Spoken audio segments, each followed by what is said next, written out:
Assalamu alaikum students. Your P5 is going to be, I think, in about 24 hours from now. And I am trying to record this video to create a P5 masterclass. I'm going to start with question 1. And hopefully in this video I can incorporate question 2 as well. But हो सकता है कि ये video सिर्फ question 1 को incorporate करे क्योंकि उसमें ऑब्वियसली ज़्यादा स्टूडेंट्स को एंग्जाइटी होती है, इशू होता है because you have to write a whole essay or a 15 mark answer including the diagram to plan the entire experiment, right? सो हम क्वेश्चन 1 से स्टार्ट करते हैं. पहले क्विकली अपने आप को इंट्रोड्यूस करवा लेते हैं कि P5 का पैटर्न क्या है और क्वेश्चन 1 और क्वेश्चन 2 में रिक्वायरमेंट क्या है, but will focus on question 1 for now. So let's look at the screen and understand कि P5 का हमारे पास पैटर्न क्या है.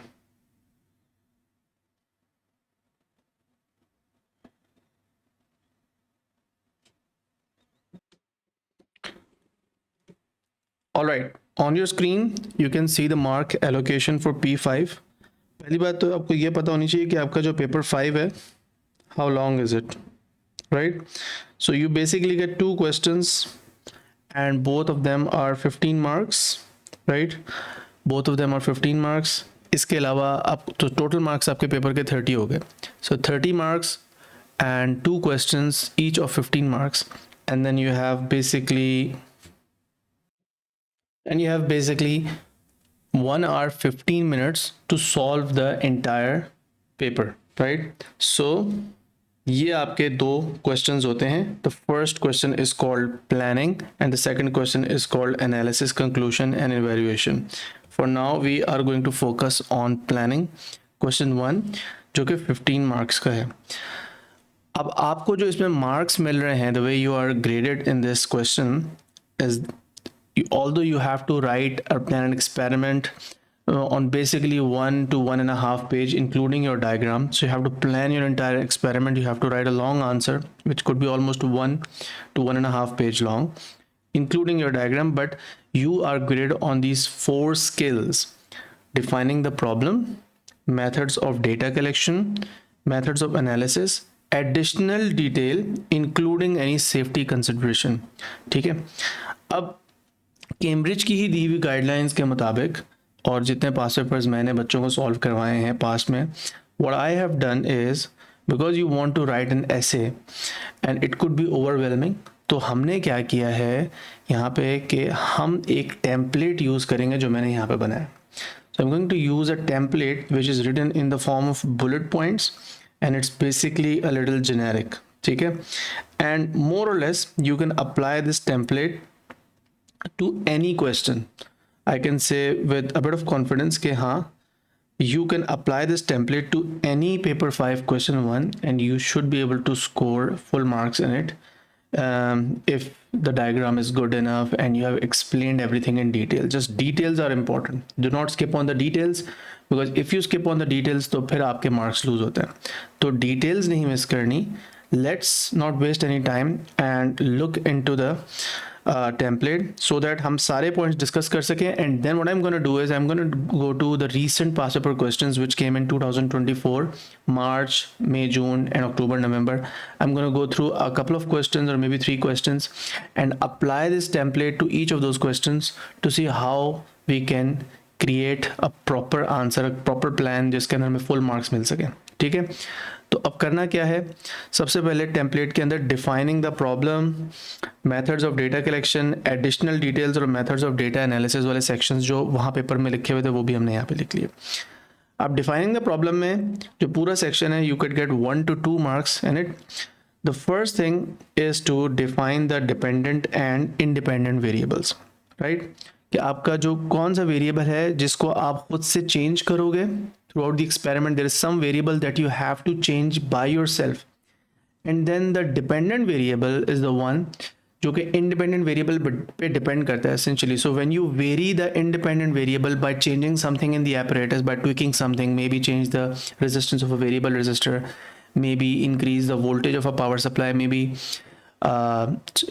change the length of a wire, maybe use different balls of different diameters of different masses, maybe use different beakers of different diameters. ये बहुत सारी situations, so things that you will change by yourself ये वो variable है जिनको vary करो, वो independent variable है। डिपेंडेंट वेरिएबल उस पर डिपेंड करता है, so as you change the independent variable, the dependent variable changes according to that. सही है, खुद अब इंडिपेंडेंट वेरिएबल को चेंज करने से डिपेंडेंट वेरिएबल डिक्रीज भी हो सकता है, इंक्रीज भी हो सकता है। You are not there to predict what's gonna happen, you just have to make the plan so that whoever is performing the experiment they can follow your instructions and essentially perform the experiment। ठीक है, so generally when you explain कि कौन सा dependent और कौन सा independent variable है, तो you get 1 mark total for this.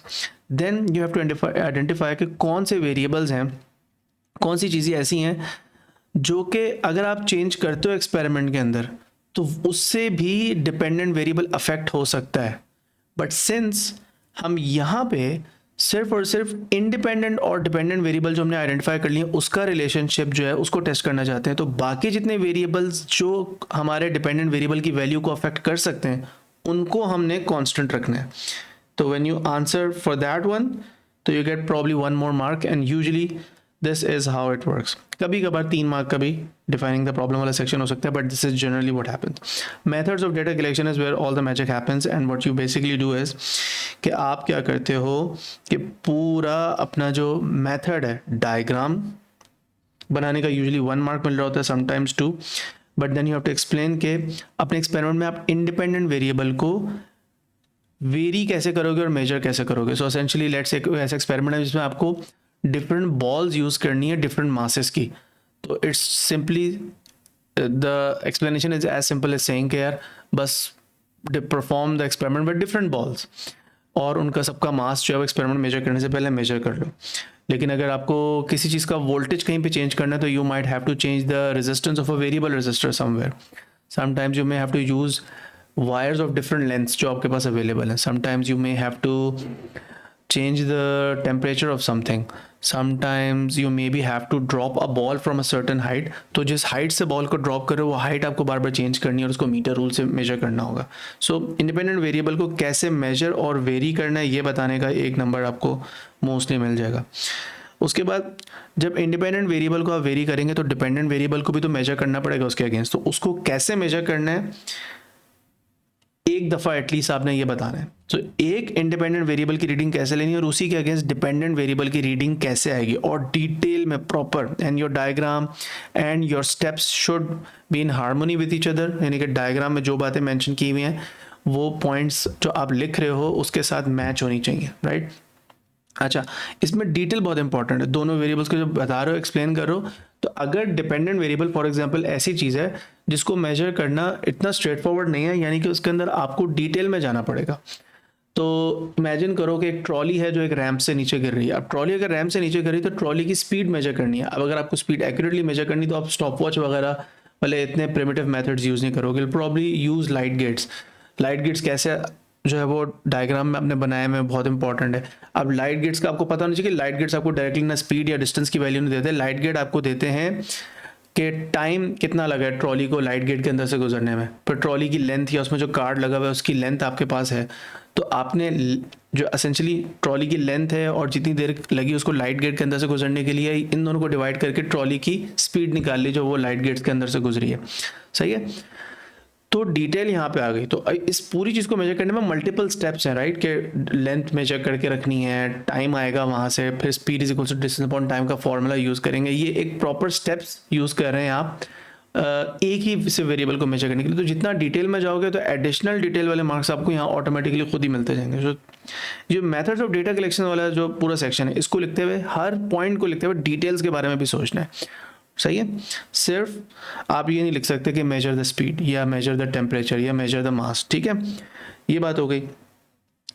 So step by step procedure आ जाएगा दोनों ऊपर वाले पॉइंट्स के लिए, और जो ऑपरेटर्स रिक्वायर्ड है उसको भी साथ साथ मेंशन करते रहना कि मास मेजर करना है तो बैलेंस से, टाइम तो स्टॉप वॉच से, टेम्परेचर हो गया तो थर्मोमीटर से, वोल्टेज हो गया तो वोल्ट मीटर से। सो जो भी मेजर करोगे साथ साथ ऑपरेटर्स को साथ साथ ही मेंशन करते जाओगे। ऑपरेटर्स की अलग से कोई लिस्ट नहीं बनानी है आपने। ठीक है जी, उसके बाद आपके क्वेश्चंस में जो वेरिएबल्स आपने आइडेंटिफाई किए थे जो आपको कांस्टेंट रखने हैं, अब हो सकता है वो 1 हों, वो 2 हों, वो 3 भी हो सकते हैं, अप टू 4 भी जा सकते हैं कुछ क्वेश्चंस में, अभी हम देखेंगे एग्जांपल्स के थ्रू।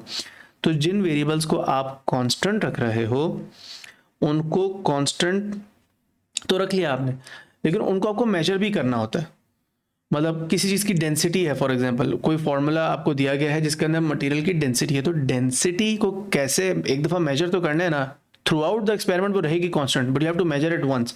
तो then you have to go into detail कि वो कोई फॉर्म है, लेट्स से कोई मैट्रिक्स का फॉर्म है, उसके डिफरेंट पीसेज हैं आपके पास, इस तरह के एक्सपेरिमेंट्स आ चुके हैं पास्ट में। अब उस फॉर्म की डेंसिटी मेजर करनी एक दफ़ा तो बताना पड़ेगा कि उसका वॉल्यूम लेना है, उसका मास लेना है, फिर density is equal to mass over volume use करना है, ठीक है। तो जो रिक्वायर्ड कांस्टेंट्स हैं, जो कांस्टेंट वेरिएबल्स आपने आइडेंटिफाई कर लिए थे जिनको अब आपने चेंज नहीं करना, उनको कैसे मेजर करना है, tackle them one by one जितने भी हैं। जैसे कोई वायर है, अब एक ही वायर आप थ्रू आउट एक्सपेरिमेंट यूज़ करो और वायर का एरिया चाहिए, तो वायर का क्रॉस सेक्शनल एरिया कैसा आएगा? Well you would use a micrometer to get the diameter, और उस डायमीटर मेजर करने में भी आप फर्दर डिटेल में जा सकते हो कि भाई डायमीटर मल्टीपल पॉइंट से लो, फिर उसकी एवरेज लो ताकि एक्यूरेट डायमीटर आए। अच्छा, फिर उसके बाद डायमीटर को आपने ले लिया तो उससे रेडियस निकाल लो, और फिर पाई आर स्क्वायर यूज़ करके वायर का आप क्रॉस सेक्शन निकाल सकते हो। यू वेंट इनटू डिटेल, ये आपको एडिशनल डिटेल से यहाँ से ऑटोमेटिकली मार्क्स मिलते जाएंगे। सो जितने भी कांस्टेंट चीज़ों को आपने आइडेंटिफाई किया था कि यार इनको कांस्टेंट रखना है, इनको करते जाओगे तो आपको एडिशनल मार्क्स भी मिलते जाएंगे, ठीक है। अब बात आ जाती है कि जिन वेरिएबल्स को कांस्टेंट रखना है तो कैसे रखना है constant. Sometimes it's very obvious कि if you are just using a wire, one wire throughout the experiment, तो एरिया को कांस्टेंट रखना, you don't have to make an extra effort to keep the variable constant, ठीक है।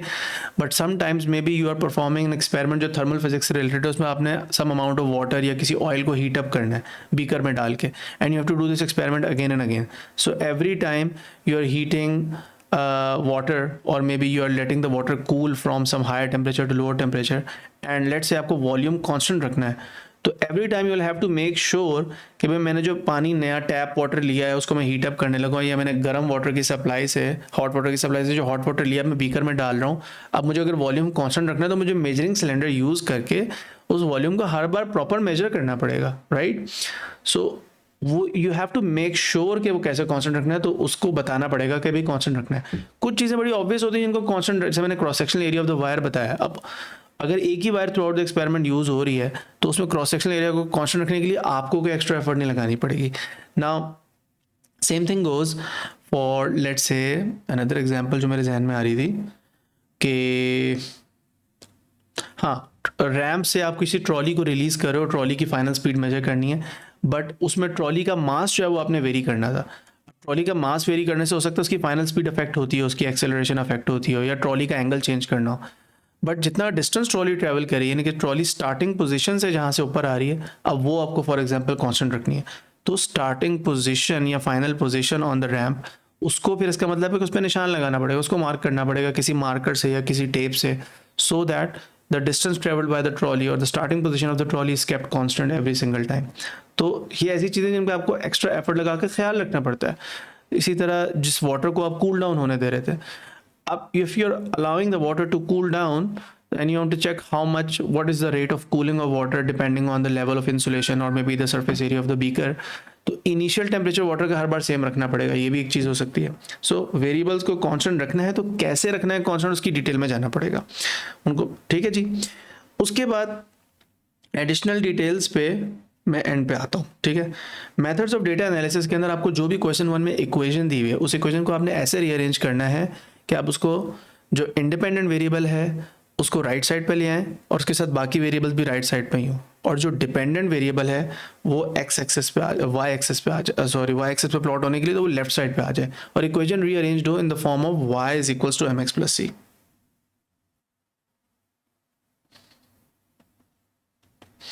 और फिर आपने उस इक्वेशन को, अपनी इक्वेशन को रीअरेंज करके y is equal to M x plus c में आपका जो डिपेंडेंट वेरिएबल है वो यहाँ आना चाहिए, जो इंडिपेंडेंट वेरिएबल है यहाँ आना चाहिए।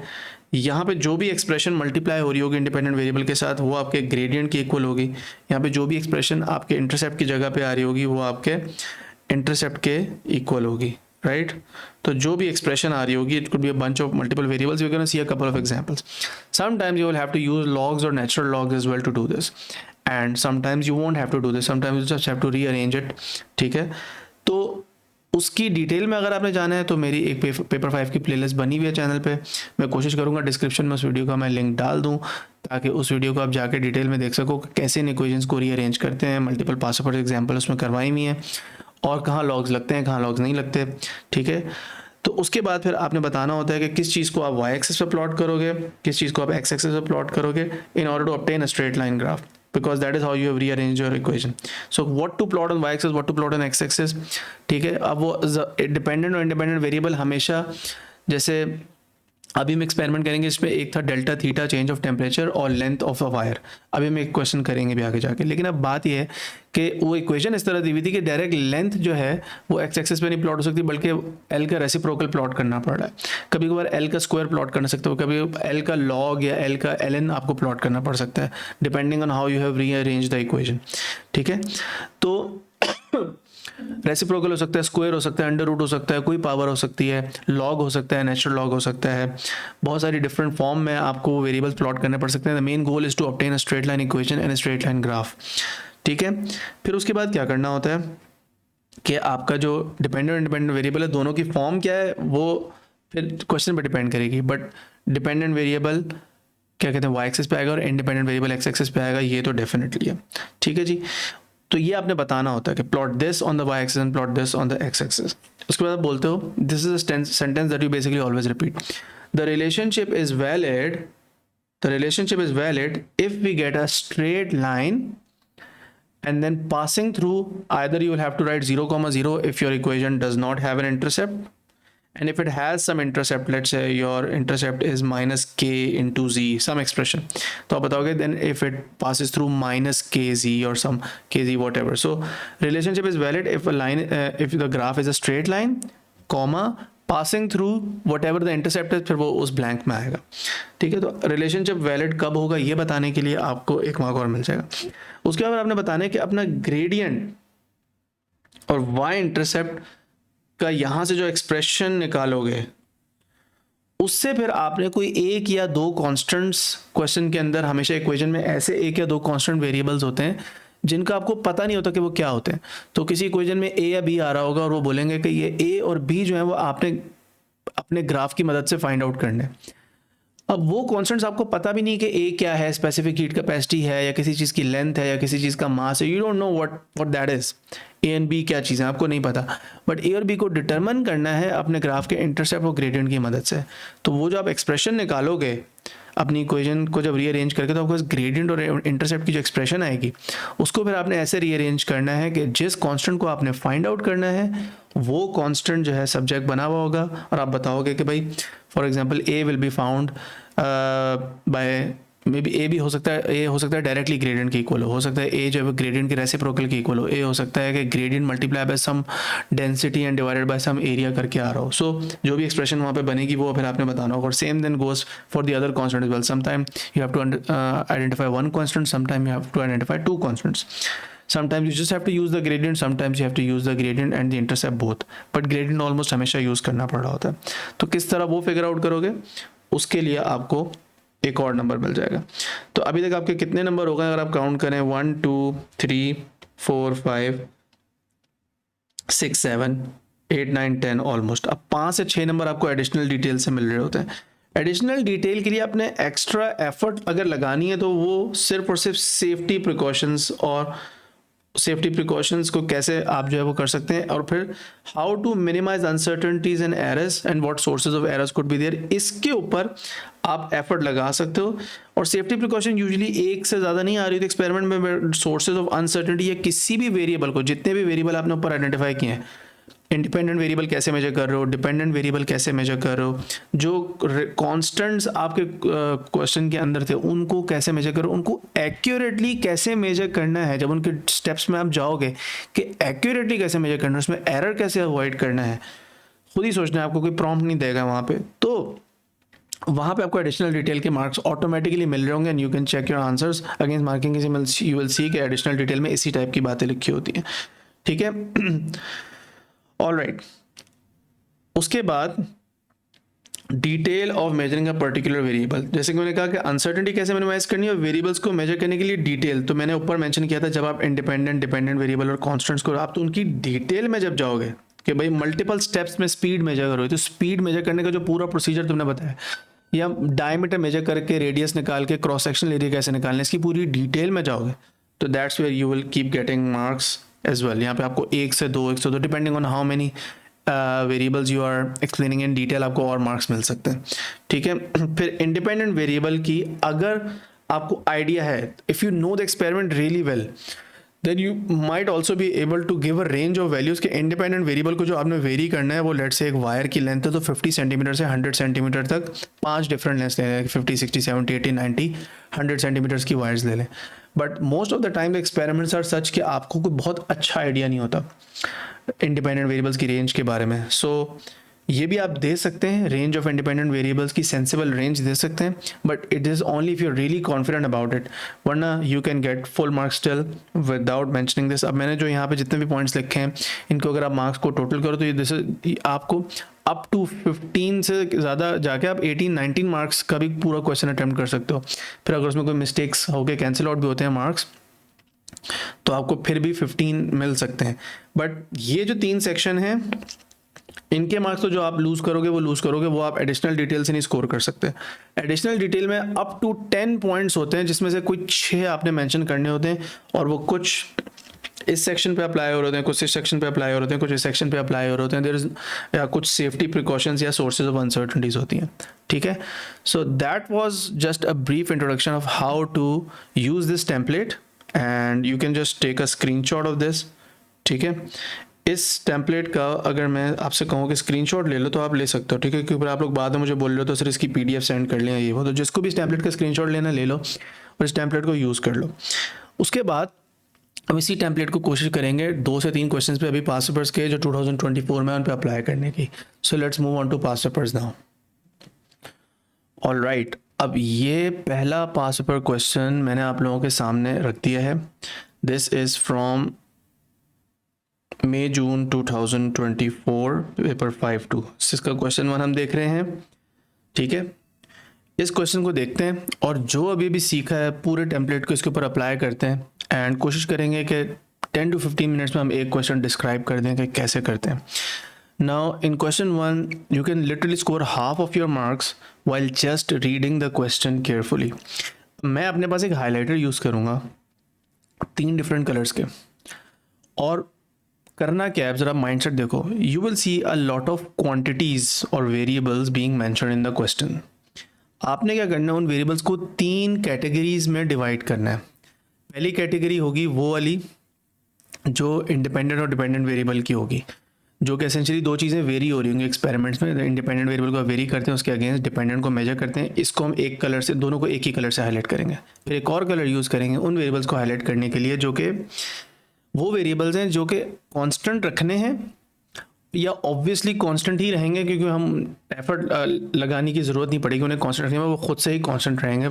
और एसेंशियली उनको हमें मेजर करना पड़ेगा एक्सपेरिमेंट में और उनको मेंशन भी करेंगे कि इन्हें कांस्टेंट रखना है। कुछ तो लाजमी मेंशन करने पड़ेंगे, कुछ चीज़ों को हमें कांस्टेंट रखने के लिए एफर्ट लगानी पड़ती है, कुछ चीज़ें बाय डिफ़ॉल्ट ही रहती ही कांस्टेंट है, हमें चेंज करने के लिए साथ एफर्ट लगानी पड़े तो हमें उनको चेंज कांस्टेंट रखने में इतना मसला नहीं होगा। बट फिर भी हम मेंशन करेंगे क्योंकि एडिशनल डिटेल से उसके मार्क्स मिलते हैं। सो कौन से रखने हैं कांस्टेंट आपको, और वो वेरिएबल्स होंगे जिनका आपको पता होगा कि वो क्या चीज़ें हैं। जैसे किसी चीज़ का एरिया है, लेंथ है, किसी स्प्रिंग का कांस्टेंट है, किसी चीज़ की डेंसिटी है। ये वो चीज़ें हैं जिनको आपने रखना है कांस्टेंट और उनको साथ साथ मेजर भी करना पड़ेगा, लेकिन एक ही दफ़ा मेजर करना पड़ेगा उनको एक्सपेरिमेंट में, because then they are not going to be varied throughout the experiment, so you have to measure them once.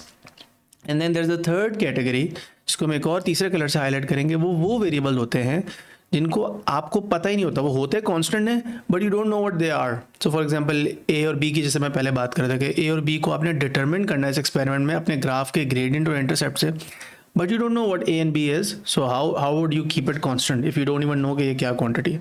उसको हम तीसरे कलर से हाईलाइट करेंगे, ठीक है। तो अब इस एक्सपेरिमेंट के अंदर पहले इसको अगर पूरा रीड करो तो यहाँ पे पहले मैं सिर्फ अंडरलाइन करूँगा, बाद में कलर्स से मैं आपको बताऊँगा कि कौन कौन से एक्सपेरिमेंट्स हैं। So spring is attach to a cylindrical magnet जिसकी लेंथ L है, जिसका क्रॉस सेक्शनल एरिया A है। It's placed on a thin card है, यहाँ पे कार्ड रखा हुआ है on top of a magnetic sheet. तो ये भी एक मैग्नेट है और ये शीट भी मैग्नेटिक मटीरियल की है और ये कार्ड है बीच में, ठीक है। फिर उसके बाद वो कह रहे हैं कि कार्ड की थिकनेस जो है वो T है, यहाँ पे लेबल भी की हुई उन्होंने, ठीक है। मैग्नेटिक फ्लक्स डेंसिटी मैग्नेट के पोल के ऊपर B है। स्प्रिंग पर फोर्स अप्लाई करते हैं, extension of the spring when the magnet just leaves the card is S. तो जब आप स्प्रिंग को ऊपर की तरफ पुल करेंगे तो क्योंकि ये वाला जो मैग्नेट है ये इस मैग्नेटिक शीट से अट्रैक्ट हो रहा होगा, तो होगा क्या कि ये मैग्नेट अभी इस कार्ड से और शीट से सेपरेट नहीं होगा, बल्कि आपका स्प्रिंग एक्सटेंड होना शुरू हो जाएगा। But at some point the force exerted by the spring would be large enough because when the spring has extended enough कि the magnet is gonna be lifted. So जिस पॉइंट पे magnet lift होगा उस point पे spring की extension कितनी है उसकी ओरिजिनल लेंथ के मुकाबले में वो मेजर करनी होगी। So that is again gonna be measured. फिर उसके बाद कह रहे हैं कि S and T are related by the relationship and then they have given you the equation, और उसमें बहुत सारे वेरिएबल्स मौजूद हैं, सारे वही जो पीछे मेंशन भी थे। के जो है वो स्प्रिंग का स्प्रिंग कांस्टेंट है और z एक ऐसा कांस्टेंट है जिसे हमें बाद में डिटरमिन करना है।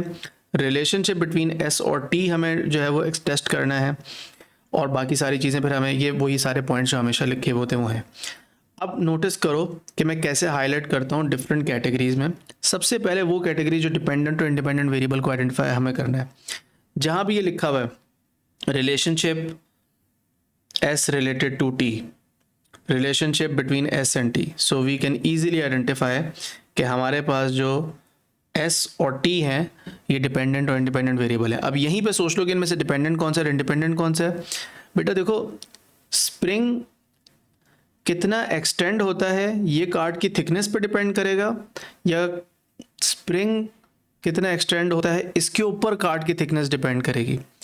आई थिंक यहाँ पे काफ़ी लॉजिकल सी बात है कि जितना थिक कार्ड जितना थिक होगा उतना इजीली प्रोबेबली यहाँ से मैग्नेट लिफ्ट हो जाएगा, बिकॉज मैग्नेट और मैग्नेटिक शीट के बीच में सेपरेशन उतनी ज़्यादा आ जाएगी। So the spring will be able to lift the magnet more easily, तो एक्सटेंशन कम हो रही होगी। तो कार्ड की थिकनेस जो है वो इंडिपेंडेंट वेरिएबल होगी और स्प्रिंग की एक्सटेंशन वो जो है वो यहाँ पे इंडिपेंडेंट वेरिएबल होगी। तो I can even label over here कि कौन सा डिपेंडेंट और कौन सा इंडिपेंडेंट है। So this is independent and this is dependent. अब मैं एक और कलर से हाईलाइट करूंगा वो वाले सारे वेरिएबल्स, वो वेरिएबल जिनको मुझे डिटरमिन करना है थ्रू माय ग्रेडियंट और इंटरसेप्ट, और वहाँ पे बड़ा क्लियरली मेंशन होता है use your results to determine the value of z। और उन्होंने यहाँ पे मेंशन भी किया z is a constant but they didn't mention what it is. जैसे k है स्प्रिंग कांस्टेंट है, मुझे पता है स्प्रिंग कांस्टेंट क्या चीज़ होती है, मैंने फिजिक्स में पढ़ा हुआ है, मुझे पता है मैग्नेटिक फ्लक्स डेंसिटी क्या होती है, मुझे पता है थिकनेस क्या होती है, एरिया क्या होता है, लेंथ क्या होता है। So I know that z is the thing that I have to measure probably using my gradient। इस इक्वेशन में मोस्ट प्रॉब्ली इंटरसेप्ट नहीं आएगा, बट अभी मैं आपके लिए वैसे ही लिख देता हूँ। सो आई नो कभी कभार ये वेरिएबल दो होते हैं, कभी कभार ये एक होता है, ठीक है। उसके बाद अब हम एक और कलर से सारे वो वेरिएबल्स हाईलाइट कर लेते हैं जो कि हमें पता है कि वो क्या चीज़ें, लेकिन हम एक्सपेरिमेंट में कांस्टेंट रखना है, उनको हम चेंज नहीं करेंगे। मैग्नेट की लेंथ, क्योंकि अब हम प्रॉब्ली पूरे एक्सपेरिमेंट में सेम मैग्नेट ही यूज़ करेंगे, तो उसकी लेंथ, उसका क्रॉस सेक्शन यदि हमें एक एक दफ़ा मेजर करना है, बट हम और उसको कांस्टेंट ही रखना है, वो through out the experiment constant रहेगा, उसको चेंज नहीं करना। कैसे मेजर करना है उसे ये भी बताएंगे। मैग्नेट की लेंथ कैसे मेजर होगी स्ट्रेट फॉरवर्ड, मैग्नेट का क्रॉस सेक्शन एरिया कैसे मेजर होगा, सिलेंड्रिकल है तो उसका डायमीटर लेके क्रॉस सेक्शन एरिया निकाल लेंगे, माइक्रोमीटर से या वर्नियर कैलिपर से डायमीटर आ जाएगा, ठीक है। थिकनेस अब हमें चेंज करनी है, राइट, तो इसको नहीं अब इस कलर से हाईलाइट करेंगे, वो ऑलरेडी मैं येलो से हाईलाइट कर चुका हूँ टी को। Magnetic flux density B, magnetic flux density, magnet क्योंकि सेम यूज़ कर रहे हैं तो मैग्नेट के पोल पे यहाँ पे मैग्नेटिक फ्लक्स डेंसिटी कितनी आ रही है। यू शुड प्रॉब्ली रिमेंबर कि मैग्नेटिक फ्लक्स डेंसिटी को हॉल प्रोब से मेजर करते हैं, और हॉल प्रोब को perpendicular to the pole of the magnet रखेंगे ताकि वो मैक्सिमम वैल्यू मेजर कर सके एंड ऑल ऑफ दैट। तो वो सारी बातें भी हम बाद में मेंशन करेंगे। एस का हमें पता है कि एक्सटेंशन ऑफ द मैग्नेट है, तो उसको मैं दोबारा हाईलाइट नहीं करूँगा, उसको मैं ऑलरेडी आइडेंटिफाई कर चुका हूँ कि डिपेंडेंट वेरिएबल है। जी को हम बता चुके हैं वो क्या है। के very interestingly the spring constant, तो हमने इस इक्वेशन के अंदर के को, ए को, एल को, बी को, इन सबको ब्लू में हाईलाइट किया है, जी को हमने ग्रीन में हाईलाइट किया है, और एस और टी को येलो में हाईलाइट किया है। ये मेरी पूरी इक्वेशन है, ठीक है। ये हमारे पास वेरिएबल्स को हमने जितने भी वेरिएबल्स इस इक्वेशन में आ रहे थे, जितने भी इक्वेशंस थी इक्वेशन के अंदर, जितने भी सिंबल्स थे, हमें सबका मतलब पता है essentially and what we need to do with them, ठीक है। So that was how you read the question and essentially अब आपके माइंड में ऑलरेडी आपके आधे मार्क्स जो हैं वो आपको मिल चुके हैं 15 से। अब मैं आपको ये बताता हूँ, ठीक है। टेम्पलेट पे जाओ, अब टेम्पलेट के अंदर तुमने अभी अपने रफ नोट्स बनाने, टेम्पलेट के अंदर जाके तुमने ये वाला सेक्शन और ये वाले सेक्शन को सबसे पहले टैकल करना है, और फिर उसके बाद अपना आंसर फाइनल बाद में लिखेंगे। तो डिपेंडेंट और इंडिपेंडेंट वेरिएबल कौन सा है, ठीक है, जल्दी से इसके, अब इसके नोट्स बनाने की ऐसा हमें ज़रूरत नहीं है, something that we already know, ये हम ऑलरेडी मेंशन करते हैं। कौन से वेरिएबल कांस्टेंट रखने हैं इनको भी यहाँ पे मेंशन कर देते हैं, बट ऑलरेडी हम आइडेंटिफाई कर चुके हैं। तो अगर अपने रफ नोट्स बनाएं तो वी ऑलरेडी नो कि इंडिपेंडेंट और डिपेंडेंट वेरिएबल कौन से हैं, ठीक है। हम यहाँ पे अपना आंसर प्रॉपर तरीके से लिखेंगे, लेकिन फ़िलहाल हम यहाँ पे जल्दी जल्दी लिख लेते हैं। S and T are dependent and independent variable, right? S, so कौन सा डिपेंडेंट और कौन सा इंडिपेंडेंट है ये मैं मेंशन करूँगा। So I'll say T is the independent variable. You can also say कि change T को करेंगे, वेरी करेंगे T को, and S is the dependent variable. Congratulations, आपका सबसे आसान और पहला मार्क आपको मिल गया। अब बच्चे पूछते हैं बुलेट फॉर्म में लिखते हैं या पैराग्राफ फॉर्म में लिखते हैं। I prefer paragraph form, but इतना कोई इशू नहीं है, ठीक है, doesn't really matter. You should, आपका कंटेंट सही होना चाहिए, बुलेट पैराग्राफ वाली बातों में आपके मार्क्स नहीं कटेंगे, बट कंप्लीट सेंटेंसेस होने चाहिए। It should not look like your rough notes, ठीक है, कंप्लीट सेंटेंसेस लिखने, ठीक है जी। तो हमने एसेंशली ये वाला पार्ट जो है वो कवर कर लिया। अब हमें बताना है कि कौन से वेरिएबल्स हैं जिनको आपने कांस्टेंट रखना है। तो जितने भी मैंने ब्लू कलर में हाईलाइट किए थे वो सब चीज़ें कांस्टेंट रखनी है। अब उसमें से जो मार्किंग स्कीम के मुताबिक this is the most important thing कि एक ही स्प्रिंग यूज़ करेंगे ताकि स्प्रिंग कांस्टेंट सेम रहे। बाकी जो चीज़ें हैं, क्योंकि आप मैग्नेट सेम यूज़ करें तो ऑब्वियसली उसका क्रॉस सेक्शन एरिया, उसकी लेंथ और उसकी magnetic flux density at the pole वो कांस्टेंट ही रहेगी। तो हम ये भी बता देंगे यहाँ पे कि हम सबका लिख देंगे, ठीक है। और आप जो कंपलसरी मार्क होगा आपको वहाँ मिल जाएगा, एडिशनल डिटेल का मार्क है वो भी यहीं से पढ़ के एग्जामिनर आपको दे देगा। तो आप बोलोगे भाई K, so you gonna say small K, by the way capital K नहीं है, K A L and B must be kept constant. यहाँ पे आपको एक नंबर इसका मिले अकॉर्डिंग टू मार्किंग स्कीम, इन तीनों चीज़ों का एक मार्क और था, तो वो एडिशनल डिटेल्स आपको 2 नंबर, अभी 3 नंबर टोटल यहाँ पे पहले पैराग्राफ पे आपको मिल गए, ठीक है। So K A L and B must be kept constant. How you would keep them constant and how you would measure them वो अब आगे जाके बात आएगी, ठीक है। अब first of all, without thinking about your diagram and your procedure, go to the last part of the section, ठीक है। This is easy to score. Last part of the section जो है, लास्ट सेक्शन पे चले जाओ, data analysis पे। अपनी equation देखो, उसको रीअरेंज करो, जल्दी से फिगर आउट करो वाई एक्सिस और एक्स एक्सिस पे क्या प्लॉट होगा। रिलेशनशिप वैलिड वाली जो लाइन है उसको लिखोगे, वो रटी रटाई लाइन है। The relationship is valid if the line is a straight line. Now where you have to mention 0,0 और the value of the intercept वो मेंशन करेंगे। ग्रेडियंट या इंटरसेप्ट से जो हमने z की वैल्यू डिटरमिन करनी थी वो कैसे करनी है, अब ये फिगर आउट करोगे। So take your equation, alright. So अपनी इक्वेशन को अब रीअरेंज करते हैं। यहाँ पे मुझे बहुत आसान इक्वेशन मिली है लकीली, तो s को सब्जेक्ट बनाना है, right, we know, because we know वो डिपेंडेंट वेरिएबल है। अब s हमेशा ज़रूरी नहीं कि अकेला सब्जेक्ट इस तरह बने कि वो क्या कहते हैं उस पर कोई पावर ना हो, या वो रेसिप्रोकल ना हो। रेसिप्रोकल भी हो सकता है, पावर भी उस पर स्क्वायर या अंडर रूट लग सकता है, बट यहाँ पे सिंपली s इजीली सब्जेक्ट बन जाएगा। राइट हैंड साइड पे A L B G upon यहाँ पे के आ जाएगा, और टी को मैं थोड़ा सा सेपरेट करके लिख रहा हूँ। उसकी रीज़न ये है कि अब आप आइडेंटिफाई कर सकते हैं कि ये x है, ये आपका y है, और ये पूरी चीज़ जो है, ये जो पूरा ब्रैकेट है ये आपका m है। तो y is equals to M X हो गया, ये आपका y is equals to M X हो गया, राइट। और प्लस c जो है वो आपका 0 है, c एग्जिस्ट नहीं करता।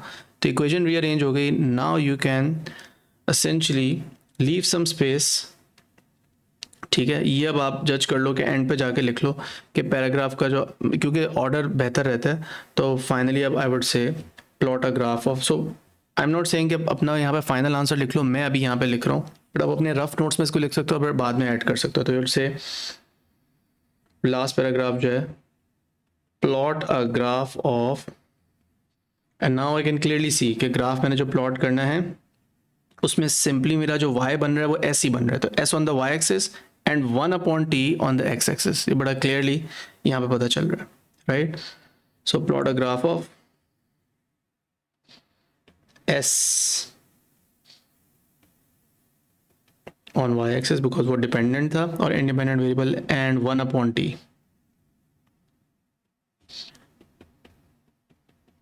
On x axis. उसके बाद आप बताएंगे the relationship is valid.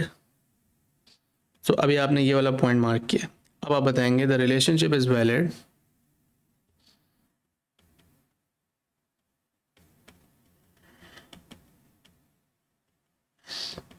if graph is a straight line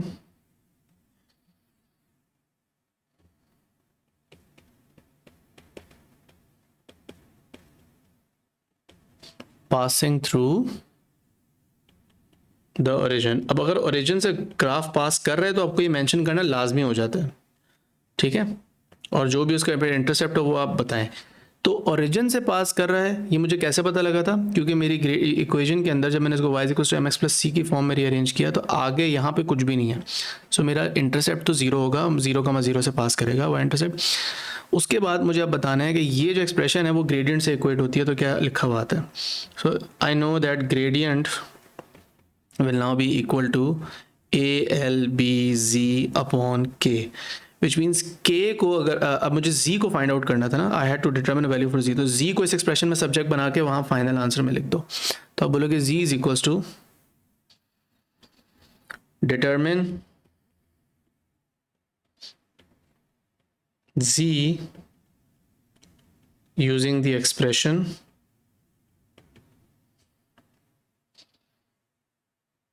Z is equals to and then rearrange the above expression। कैसे, यहाँ पे ग्रेडियंट के साथ डिवाइड हो जाएगा ALB और K मल्टीप्लाई हो जाएगा, तो ग्रेडियंट इंटू K/ALB कर लेंगे।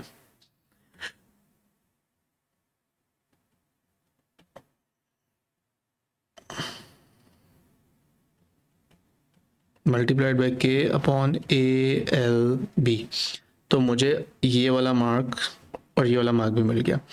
अब basically without really thinking too much about the experiment, I have essentially scored 6 marks for sure. I'm pretty confident we have scored 6 out of 15 marks for sure, and ये बहुत easily हमारा जो है वो काम हो गया। अब पूरा प्रोसीजर के बारे में जब आप सोचोगे, प्रिकॉशन, सेफ्टी प्रिकॉशन आपके जहन में खुद ही आ जानी चाहिए, और अनसर्टेनिटीज़ और एरर्स को कैसे अवॉइड करना, एक्सपेरिमेंट को कैसे एक्यूरेट बनाना है, डिटेल में कैसे जाना है, स्टेप्स आपके जहन में नेचुरली आ जाने चाहिए, and that is now what we are going to focus on. Okay, अब एक इम्पॉर्टेंट बात ये कि जो डायग्राम है ना उसमें तुम्हें you don't have to draw everything under the sun. The diagram is really there to just show the measurement of dependent and independent variable. बाकी जो कॉन्स्टेंट्स आप मेजर कर रहे हो, जैसे स्प्रिंग कांस्टेंट को मेजर करना है, स्प्रिंग कांस्टेंट को मेजर करने के लिए तुम्हें पूरा साइड एक्सपेरिमेंट अलग से पढ़ना पड़ेगा कि स्प्रिंग को हैंग करोगे, फिर उससे थोड़ा सा मास अटैच करोगे, फिर उस पर जब लोड की वैल्यू निकाल लोगे, फिर उससे उसकी K की वैल्यू आएगी एक्सटेंशन मेजर करके, और प्रॉब्ली उसकी 2-3 वैल्यूज़ लेके फिर तुम स्प्रिंग का स्प्रिंग कांस्टेंट जो है वो मेजर करोगे, मेकिंग श्योर कि उसकी इलास्टिक लिमिट जो है वो ना एक्सीड हो और सब कुछ। बट वो एक साइड एक्सपेरिमेंट, वो यहाँ मेन एक्सपेरिमेंट के डायग्राम में बनाना ज़रूरी नहीं है। इसी तरह अब तुम मैग्नेट का क्रॉस सेक्शनल एरिया जो है वो कैलकुलेट करना चाहते हो, उसके लिए तुम्हें माइक्रोमीटर वर्नियर कैलिपर चाहिए, उसकी लेंथ मेजर करनी है, उसके लिए तुम्हें लेंथ मेजर करनी है। उसके लिए तुम अगेन पूरा अलग से वो नहीं दिखाओगे, वो एक साइड एक्सपेरिमेंट हो रहा है, वो एक्सपेरिमेंट शुरू होने से पहले ही मैग्नेट की लेंथ और क्रॉस सेक्शन एरिया आप निकाल लोगे, अब वो अलग से नहीं करोगे। मैग्नेट को हॉल प्रोब से तुम्हें जो है वो मेजर करना है, हॉल प्रोब यहाँ पे दिखाने की ज़रूरत नहीं पड़ेगी। एसेंशियली मेन एक्सपेरिमेंट में स्प्रिंग की एक्सटेंशन कैसे मेजर होगी, और कार्ड की इवन थिकनेस भी साइड पे एक तुम स्टेप मेंशन कर दोगे, तो फिर वो यहाँ पे माइक्रोमीटर कार्ड के को ग्रिप करते हुए दिखाने की ज़रूरत नहीं, वो तुम अलग से एक ही दफ़ा मेजर करके फिर रखते जाओगे ना अपने कार्ड्स यहाँ पे। सो जो मेन अरेंजमेंट तो तुम्हारी बनेगी जिसमें तुम्हें डिपेंडेंट वेरिएबल को मेजर करना पड़ेगा, या कभी कभी इंडिपेंडेंट की भी आ जाती है, लेकिन मेजरमेंट लेकिन यहाँ डिपेंडेंट, जो एक्सटेंशन किस तरह मेन मेजर होगी उस पर अगर फोकस करोगे तो तुम्हारा एक्सपेरिमेंट जो है वो यहाँ पे सही से हो जाएगा। ठीक है, तो अब हम इसी डायग्राम को जो लकीली हमें यहाँ से मिल गया, इसी के ऊपर एक्सपैंड करेंगे, पूरा जो है वो हम चीज़ को दिखाएंगे। करना क्या है जी, अपना सबसे पहले बेंच बनाया करो। ये बात समझो कि एक्सपेरिमेंट के अंदर चीज़ें जो है वो हवा में फ्लोट नहीं कर सकती, ठीक है। स्पेशली अब यहाँ पे मार्किंग स्कीम में भी मेंशन होगा कि भाई मीटर रूल जो है वो बच्चे का स्टैंड के साथ क्लैंप हुआ वो हवा में ना हैंग कर रहा हो। तो अपनी लेट सपोज सबसे पहले तो मैग्नेटिक शीट बना लो जो उन्होंने दी थी। अब I have the option of using different colours, obviously you don't, but don't worry about it, चीज़ों को नीट एंड क्लीन बनाओगे तो हो जाएगा। तो मैग्नेटिक शीट हो गई, आपका कार्ड आ गया यहाँ पे, ठीक है। उसके बाद आपका ऑब्वियसली यहाँ पे मैग्नेट था,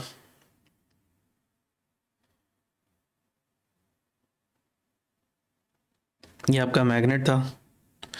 फिर यहाँ पे आपका स्प्रिंग था। अब स्प्रिंग को आप ऊपर की तरफ लिफ्ट करेंगे, राइट। स्प्रिंग का ये वाला जो एंड है वो आपने यहाँ पे लिफ्ट करना है और यहाँ पे फोर्स यहाँ पे अप्लाई करनी होगी। ये एज सच फोर्स की डायरेक्शन बताने की ज़रूरत नहीं है, हम ऊपर देख लेते हैं उन्होंने किस तरह। तो स्प्रिंग पे आप एसेंशियली ऊपर से फोर्स अप्लाई करेंगे, ठीक है। अब मेन चीज़ जो यहाँ पे है वो ये है कि एक मीटर रूल होगा जिसका काम होगा एक स्प्रिंग की एक्सटेंशन को मेजर करना।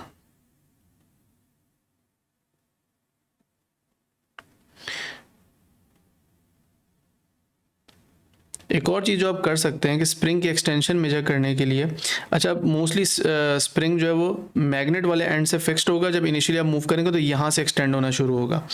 तो मैं इसलिए क्योंकि स्प्रिंग उल्टी डायरेक्शन में एक्सपेंड हो रहा है तो इसका फिड्यूशियल मार्कर यहाँ पे लगा रहा हूँ। फिड्यूशियल मार्कर का मकसद एसेंशियली ये होता है कि स्प्रिंग के साथ एक टेप के थ्रू कोई पॉइंटर अटैच्ड होता है, क्योंकि गैप है मीटर रूल और स्प्रिंग के बीच में, एक दूसरे को टच तो नहीं कर सकते। तो पैरेलक्स एरर को अवॉइड करने के लिए और इसको आप इजीली रीड कर सकें कि ये पॉइंट कितना ऊपर मूव कर रहा है, इसको रीड करने में आसानी होती है। एडिशनल डिटेल में आपको मार्क्स मिल सकते हैं। इवन अगर आप सिर्फ यहाँ पे इसको लेबल भी कर दें, चीज़ों को लेबल में एंड पे करता हूँ, ठीक है। मीटर रूल को लेबल करना चाहता हूँ। अब मीटर रूल मेरा हवा में फ्लोट कर रहा है, ये बहुत इंपॉर्टेंट है कि ऐसा पॉसिबल नहीं है।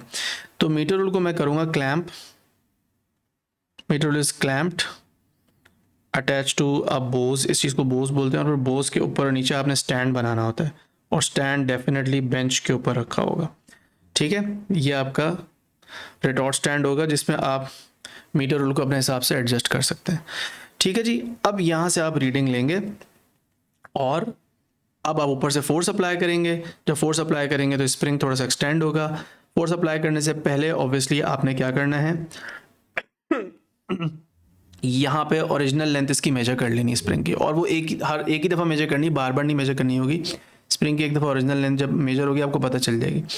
फिर जब आप इसको आहिस्ता आहिस्ता आहिस्ता आहिस्ता ऊपर लोड लगाएंगे तो मैग्नेट यहाँ पे अभी अट्रैक्ट हो रहा होगा नीचे से, तो अभी यहाँ से मैग्नेट लिफ्ट नहीं होगा, स्प्रिंग एक्सटेंड होना शुरू होगा। फिर क्या होगा कि इवेंचुअली लेट से स्प्रिंग इतना एक्सटेंड हो गया, यानी कि मार्कर यहाँ पे आ गया, तो एक एग्जैक्ट मोमेंट एक ऐसा आएगा जहाँ पे ये मैग्नेट हल्का सा लिफ्ट होना शुरू होगा। उस एग्जैक्ट मोमेंट पे जो आपका मार्कर है वो कहाँ पे है और उसकी स्प्रिंग की लेंथ क्या बन रही है, फिर वो आपने नोट डाउन करनी होगी। So that would be the main procedure, ठीक है। बाकी चीज़ें बहुत बेसिक हैं। यहाँ पे करना ये है कि हर चीज़ को लेबल कर लेना है, because that is really important. तो आप बताओगे स्टैंड है जिससे क्लैंप और बोज को कर लेंगे मेंशन, यहाँ पे आप मीटर रूल लिखो, ठीक है। ये आपका स्प्रिंग है, जस्ट लेबल एवरीथिंग, ठीक है। This is your magnet, how the magnet is attached to the spring, ये अलग ही कहानी है पूरी, लेकिन ना इतना ज़्यादा इस पर हम नहीं घुसे तो बेहतर है। Don't try to overcomplicate things. Card, magnetic sheet, and this is your bench, वो सरफेस जिसके ऊपर ये पूरा एक्सपेरिमेंट परफॉर्म हो रहा है। So I think this is more और लेस इट, ठीक है। अब हम प्रोसीजर पे आ सकते हैं और बता सकते हैं चीज़ों को कि तो अब हमने सारी चीज़ें लेबल कर ली हैं। डायग्राम ज़रूरी नहीं है कि आप पूरा एक साथ ही कंप्लीट करें, बट यहाँ पे ज़रा आसान डायग्राम था। चीज़ों को लिखते हुए आपके जहन में कोई चीज़ आया कि अच्छा यार डायग्राम में ये भी ऐड होना चाहिए वो भी ऐड होना चाहिए, तो आप दिखा सकते हैं, बट दिस इज़ मोर और लेस इट, ठीक है। तो इतना ही सिंपल डायग्राम है, सिर्फ डिपेंडेंट वेरिएबल की जो मेजरमेंट है उसके लिए डायग्राम फोकस्ड होना चाहिए, बाकी चीज़ों का डायग्राम आपको अलग से बनाने की ज़रूरत होपफुली नहीं पड़नी चाहिए। ऑलराइट, अब हम जाते हैं और अपना इंशाल्लाह प्रोसीजर को डिस्क्राइब करते हैं। Keep it short and we'll try to add in as much detail in it as possible. So if we just run down through the template तो हम इंशाल्लाह सारे पॉइंट्स को आराम से हिट कर सकते हैं। पहली बात, डायग्राम हमने बना लिया है and more less everything is labelled, so that is complete. Now how you will very the independent variable and how you will measure it, that's about the card. तो कार्ड के बारे में अब हम बात कर लेते हैं कि कार्ड को कैसे मेजर करना है. कार्ड की थिकनेस बहुत कम है, राइट. कार्ड की थिकनेस बहुत कम है, तो कार्ड की थिकनेस आप मेजर करेंगे using the micrometer. Pretty straightforward, ठीक है. सो हम यहाँ पे लिख सकते हैं the thickness of the card can be measured using a micrometer, full stop. अब हम एंड पे, इस पैराग्राफ के एंड पे ये बता देंगे कि हमें डिफरेंट कार्ड्स यूज़ करने हैं और उनकी डिफरेंट थिकनेसेस होंगे. तो हमारे पास डिफरेंट थिकनेसेस के कार्ड्स अवेलेबल होने चाहिए, ठीक है. अब हमारे पास एक कार्ड की हमने थिकनेस मेजर कर ली है. फॉर एग्जांपल अब उस कार्ड को रखेंगे यहाँ पे, अटैच करेंगे. जो इम्पॉर्टेंट चीज़ है यहाँ पे अब वो ये है कि आपने कार्ड की थिकनेस को कैसे मेजर करना है तो बता दिया, और ये बड़ा स्ट्रेट फॉरवर्ड था, ये 1 मार्क का प्रॉब्लम था. लेकिन अब उसके बाद कैसे वेरी करना है इंडिपेंडेंट वेरिएबल को ये भी बता देते हैं. तो हम बोलेंगे हम डिफरेंट कार्ड्स यूज़ करेंगे. Use cards of different thicknesses and then measure the extension of the spring for each card, full stop. तो मेन आइडिया आपने दे दिया कि डिफरेंट थिकनेसेस के आप कार्ड यूज़ करेंगे, बट असेंशियली ये बात हमने ऊपर भी रिपीट की थी, तो इसके अभी हमें एज सच मार्क्स नहीं मिल रहे. तो हम ज़रा, अच्छा ये बात अब हम काइंड ऑफ ऊपर भी अपने पहले पैराग्राफ में भी लिख चुके हैं जहाँ पे डिपेंडेंट और इंडिपेंडेंट वेरिएबल का हम बता रहे थे. आगे हमने कार्ड के ऊपर डिस्कशन कर ली कि डिफरेंट कार्ड यूज़ करने लगे. मेन काम पे हम जो ने बताना है कि मीटर रूल के थ्रू अपने स्प्रिंग की हमने एक्सटेंशन को किस तरह मेजर करना है. तो हम बताएंगे कि भाई ग्रेजुअली फोर्स अप्लाई करेंगे स्प्रिंग पे, और फिर उसके बाद देखेंगे कि स्प्रिंग की ओरिजिनल लेंथ या पॉइंटर की ओरिजिनल पोजीशन कहाँ पे आ रही before applying the force and after applying the force when the magnet is just lifted. उस एग्जैक्ट मोमेंट पे हमारा मार्कर स्प्रिंग पे कहाँ है वो वाली रीडिंग नोट डाउन कर लेंगे, दोनों को माइनस करके. यानी कि इस मार्कर की इनिशियल पोजीशन और फाइनल पोजीशन जो होगी उसको सब्ट्रैक्ट करके आपके पास स्प्रिंग की एक्सटेंशन आ जानी चाहिए. तो ये बात हम यहाँ पे अब लिखेंगे. So you can write over here, gradually apply an upward force on the spring,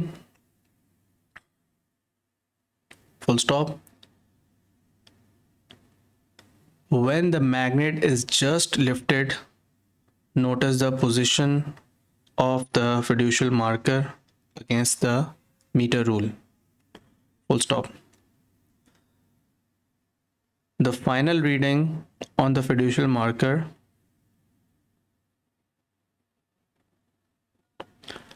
should be subtracted from the initial reading before the force was applied, full stop. This is the extension of the spring. अब हमने detail में बताया है कि किस तरह आप gradually force apply करके स्प्रिंग की एक्सटेंशन को फिगर आउट कर सकते हैं, ठीक है. स्प्रिंग की एक्सटेंशन को हमने डिटेल में बता दिया है, तो असेंशली अब हमने ये वाला पॉइंट भी फिगर आउट कर लिया है, करेक्ट. अब इसके अंदर हम डिटेल में जा सकते हैं और ज़्यादा हम बता सकते हैं कि कौन सी चीज़ों का ख्याल रखना है, ठीक है.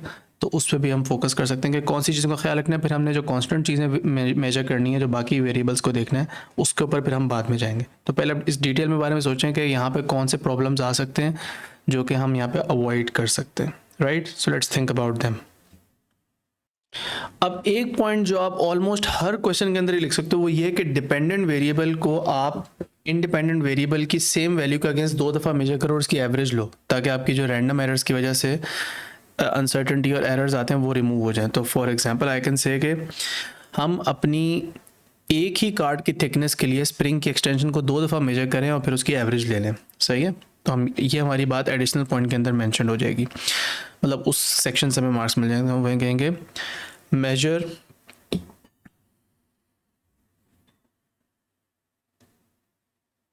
measure the extension of the spring multiple times for the same thickness of card and then average the extensions, full stop. तो एक पॉइंट हमने ये लिख दी. ये पॉइंट ऑलमोस्ट रिपीटेबल है, हर जगह पे आप मेंशन कर सकते हैं. उसके बाद फिर हम ये भी कह सकते हैं कि देखो मैग्नेट्स इन्वॉल्व हैं, तो हमारा स्टैंड अब यूजुअली लैब में मेटल का होता है, ठीक है, तो स्टैंड अगर वुडन हो तो बेहतर है। उसके अलावा फिर ये भी प्रॉब्लम है कि जब ये मैग्नेट लिफ्ट होगा तो साथ में हो सकता है कि शीट भी उठ जाए, तो शीट को आपके बेंच के साथ क्लैम्प किया वो आप जी क्लैम्प यहाँ पे बना भी दो तो बहुत अच्छी बात है, लेकिन आप बता दो कि मैग्नेटिक शीट को यहाँ पे क्लैम्प कर दें ताकि साथ साथ मैग्नेट के लिए ये भी ना उठ रही हो। इस प्रॉब्लम को भी डिस्क्राइब कर सकते हैं। तो ये मैग्नेटिज्म की वजह से इशू आ रहे हैं, उनको भी आप डिस्कस कर सकते हैं। आप can say in order for the sheet to remain fixed on the bench it should be clamped to the bench, full stop। G clamp होता है जो आप बना सकते हैं यहाँ पे। इसके अलावा फिर हम वुडन स्टैंड वाली बात भी कर सकते हैं। बहुत सारे पॉइंट्स हैं जो लिखे हुए हैं, बट अभी हम एक और काम की बात, जो एक रियल डिफिकल्टी वो ये है कि एग्जैक्ट जिस मोमेंट पे मैग्नेट लिफ्ट हो रहा है, क्या एग्जैक्ट उसी मोमेंट पे आप फिड्यूशियल मार्कर की एग्जैक्ट रीडिंग ले सकते हैं?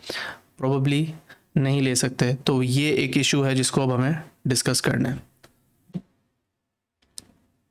सो यहाँ पे हम इस इशू को डिस्कस करने के लिए अब हम क्या लिखेंगे, हम बोलेंगे record the video of the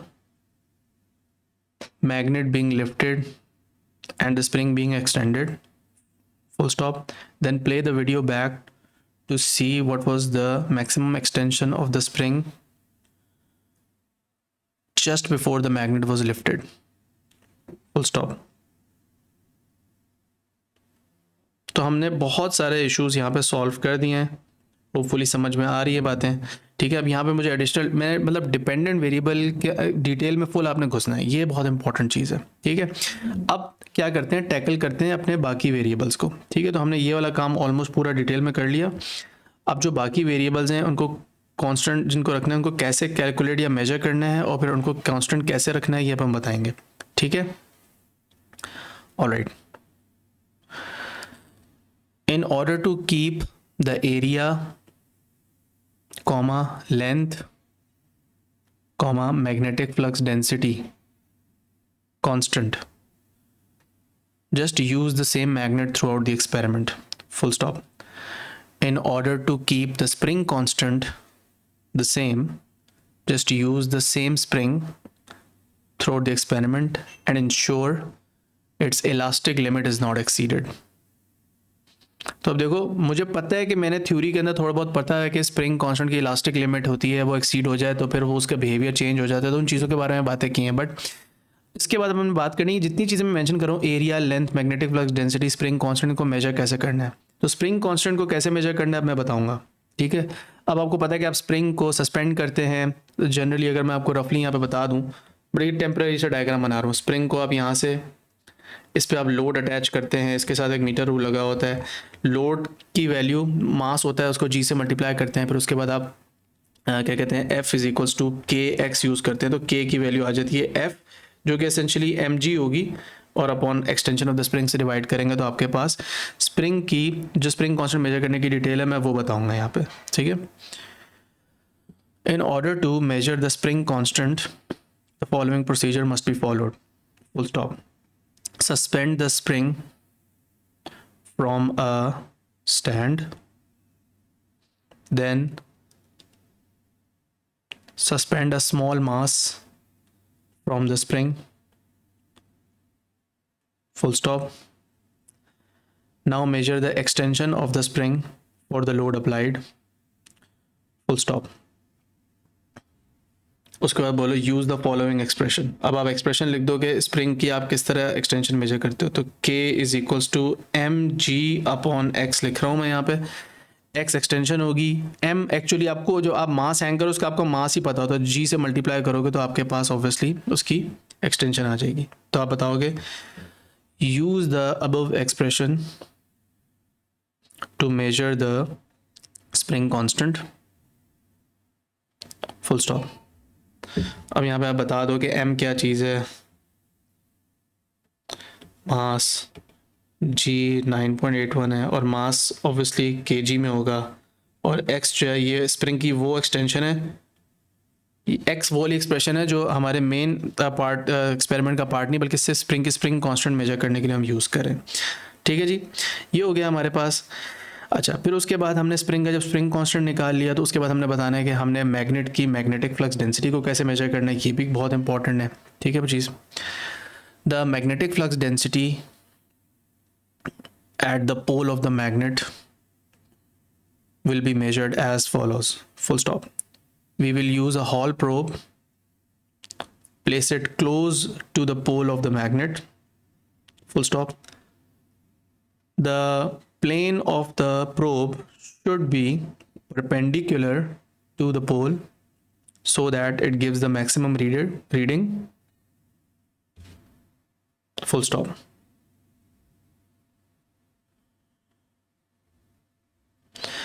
तो इस तरह से आप हॉल प्रोब को यूज करते हो मेजर करने के लिए चीजें, राइट? अब आपने हॉल प्रोब से मैग्नेटिक फ्लक्स डेंसिटी मेजर कर ली और थोड़ी सी डिटेल भी बता दी कि एक हॉल प्रोब होता है। अब हॉल प्रोब का फॉर्मूला यहाँ पे मेंशन करने की ज़रूरत नहीं है, जो हॉल वोल्टेज वाला होता है, बस इतना काफ़ी है। हाँ, उसको परपेंडिकुलर रखना है, मैक्सिमम रीडिंग दे, वो वाली चीज़ बहुत इंपॉर्टेंट होती है, वो बता देना। अब उसके बाद आ जाती है मैग्नेट का क्रॉस सेक्शनल एरिया और लेंथ, उसके बारे में हमने बात करनी थी। तो अब आप यहाँ पे बोल सकते हैं measure the length of the magnet using a ruler. Full stop. Toilet कहाँ से आ गया? रूलर लिखा है मैंने।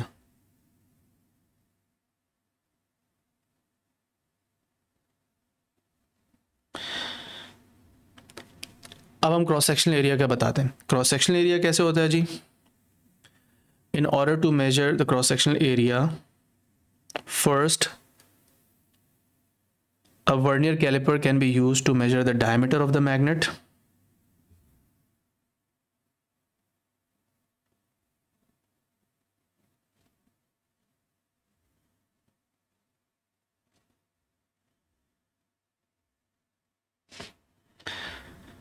उसके बाद आगे फॉर्मूला लिख दो, radius is equals to d upon 2। तो ये हो गया रेडियस, इसको लेबल कर दो, ठीक है? एग्जामिनर समझ जाएगा आपकी बात को। ये रेडियस है, ये डायमीटर है।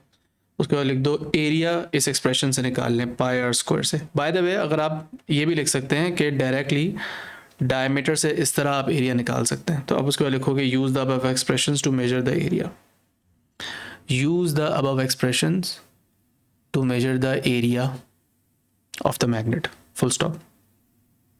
अच्छा जी, अब हमारे पास ऑलमोस्ट सारी चीज़ें कवर हो गई। अगर आप वापस जाओ तो आप देखो, आपने ये पॉइंट्स भी कवर कर ली, ये पॉइंट भी कवर कर लिए हैं, और आपने जो रिक्वायर्ड कांस्टेंट मेजर करना था ना, जो मार्किंग स्कीम में मेन जिसके ऊपर फोकस था, वो था शायद बी, सिर्फ हॉल प्रोब वाला। लेकिन आपने स्प्रिंग कांस्टेंट की भी डिटेल दे दी, तो आपको एडिशनल डिटेल से मार्क्स मिलेंगे। फिर आपने क्या कहते हैं, एरिया और लेंथ की भी डिटेल देती, वो भी आपको मार्क्स मिल जाए। कांस्टेंट वेरिएबल एक यहाँ पे मेंशन करना होता है, वो भी आपने एक से ज़्यादा मेंशन कर दी, वो भी आपको मार्क्स मिल गए, ठीक है? हमने डिपेंडेंट वेरिएबल जो एक्सटेंशन ऑफ द स्प्रिंग थी, उसको डिटेल में कैसे मेंशन करना है, उसमें एरर्स कैसे अवॉइड करने हैं, हमने वीडियो कैमरा की बात कर दी, शीट को क्लैम्प करने की बात कर दी, वुडन स्टैंड की बात हमने शायद लिखी नहीं, बट उसके भी आपको यहाँ से मार्क्स मिल गए। सेफ्टी प्रिकॉशन हमने नहीं लिखी, लिखना लाजमी नहीं है, ठीक है? But I can tell you कि एडिशनल डिटेल्स जो आपने टोटल एटलीस्ट 6 लिखनी होती हैं, उसमें से आपको कितनी मिल चुकी हैं। तो आपको एक रफली एडिशनल डिटेल का मार्क्स यहाँ से मिल चुका है, ठीक है? क्योंकि सिर्फ के मार्किंग स्कीम में मेन उसके अंदर पैराग्राफ में मेंशन था, बाकी एडिशनल डिटेल में था। एक चीज़ ये हो गई, ठीक है? उसके बाद आपने वीडियो कैमरा वाली जो बात की, 2 नंबर एडिशनल डिटेल के ये हो गए, 3 नंबर ये हो गए, 4 नंबर ये हो गए, ठीक है? फिर उसके बाद आपने क्या कहते हैं, स्प्रिंग कांस्टेंट को मेंशन करने की बात की, ये भी एडिशनल डिटेल में आ जाएगा। फिर उसके बाद क्रॉस सेक्शनल एरिया और लेंथ के बारे में बात की, ये भी आपके पास आ जाएगा, ठीक है? तो ये वाला पॉइंट जो था, ये मेन प्रोसीजर का फिर भी पार्ट था। तो almost we have scored up to 7 marks from additional points, यानी कि हम लिटरली अपना पूरा एक्सपेरिमेंट जो है वो डिस्क्राइब कर चुके हैं। दिस इज़ मोर और less complete. I don't think इसमें कोई भी चीज़ अब मिसिंग है, बिकॉज अगर अपने प्रोसीजर को अब एक दफ़ा रीड करो दोबारा से, तो तुमने कहा कि डिफरेंट थिकनेसेस के कार्ड्स यूज़ करेंगे, उसके कैसे एक्सटेंशन मेजर करेंगे, ग्रेजुअली अपवर्ड फोर्स अप्लाई करेंगे, उससे एक्सटेंशन मेजर करने का तरीका बता दिया, उसमें किन चीज़ों का ख्याल रखना है वहीं पर बता दिया, एडिशनल डिटेल के मार्क्स मिल गए। फिर आपने टैकल करना शुरू किया उन चीज़ों को जो कांस्टेंट थी। तो जो चीज़ें कांस्टेंट रखनी थी वो आपने बताया कि उनको कैसे रखना है constant, same magnet spring, same spring use करना है, स्प्रिंग कांस्टेंट कैसे मेजर करना है ये बता दिया, magnetic flux density Hall probe से कैसे मेजर करनी है ये बता दिया, measure the length of the magnet कैसे करनी है ये बता दिया, measure the cross sectional area कैसे बता दिया। Everything is done. And then एक इस पैराग्राफ के एंड पे आप जो बात मैंने शुरू में लिख दी थी वो यूजुअली एंड पे लिखनी चाहिए कि भाई आप डिफरेंट कार्ड्स यूज़ करके बस सेम प्रोसीजर रिपीट करें, यानी कि एक्सटेंशन बस दोबारा मेजर करनी है, area, spring constant, magnetic flux, density, length वो एक ही दफ़ा मेजर करनी थी because they are kept constant. फिर उसके बाद आपका जो डेटा आ गया, अब उसमें आप प्लॉट कर रहे हैं किस चीज़ का ग्राफ कैसा बनेगा ये आपने बता दिया, और किस तरह जी को आपने फिगर आउट करना है वो आप पहले ही कर चुके थे, तो वो इजी मार्क्स लगते हैं। प्रोसीजर को सोचने में किसी को भी ज़्यादा टाइम लगता है, इवन मुझे भी ज़्यादा टाइम लगा, ठीक है, लेकिन जो पहला और आखिरी पैराग्राफ है उससे बहुत जल्दी मार्क्स मिलते हैं।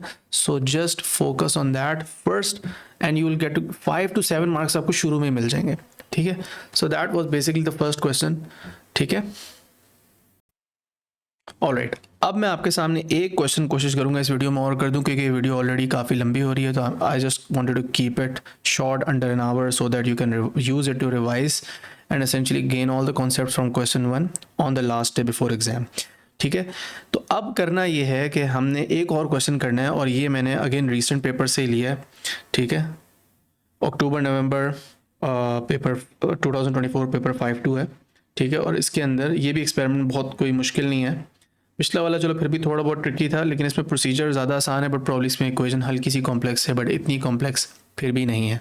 सो what we need to do is now read the question again, ठीक है, और हम इन्हीं प्रोसीजर्स को दोबारा से यूज़ करेंगे, इसी टेम्पलेट को दोबारा से यूज़ करके इसी तरीके से पूरा इस्तेमाल करेंगे।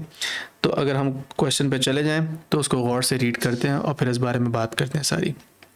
अब अगेन तुमने करना क्या है, पहले वेरिएबल्स को अंडरलाइन करना है, बाद में उन्हें डिफरेंट कलर्स से हाईलाइट करोगे, उनको 3 डिफरेंट कैटेगरीज में डालना है जैसे मैंने आपको पहले बताया था। सो you have a resistance wire जिससे आपने कॉइल बनाया हुआ है, ठीक है, ऑयल का मास m है, ठीक है, जिसके अंदर इसको आप प्लेस करते हैं कॉइल को, length of the wire in the oil is l, तो इस कॉइल को स्ट्रेट आउट करके इसकी जो लेंथ बनेगी वो वायर की लेंथ कॉइल बनाने से पहले वो पता होनी चाहिए। Potential difference applied to the coil, वो वोल्टेज है वो वोल्टमीटर वगैरह से आ जाएगा। Temperature of the oil increases delta T and time T. तो अब एसेंशली जब वायर में से करंट पास करते हैं कॉइल में से, कॉइल एज ए हीटर काम करता है, आपका जो ऑयल है वो हीटअप होना शुरू हो जाता है, तो उसका टेम्परेचर डिफरेंस और टाइम हमने सारी मेजर की हैं। उसके बाद अब रिलेशनशिप की अगर आप बात करें तो वो यही कह रहे हैं कि ये इक्वेशन है जिसके अंदर रिलेशनशिप आपको मेजर करना है, K and Z are constants. अब वो कौन से हैं हमें नहीं पता, डिटरमिन करना है ना K और Z को, तो वो ग्रेडियंट और इंटरसेप्ट से होंगे, तो ये हमारी तीसरी कैटेगरी में जाएंगे।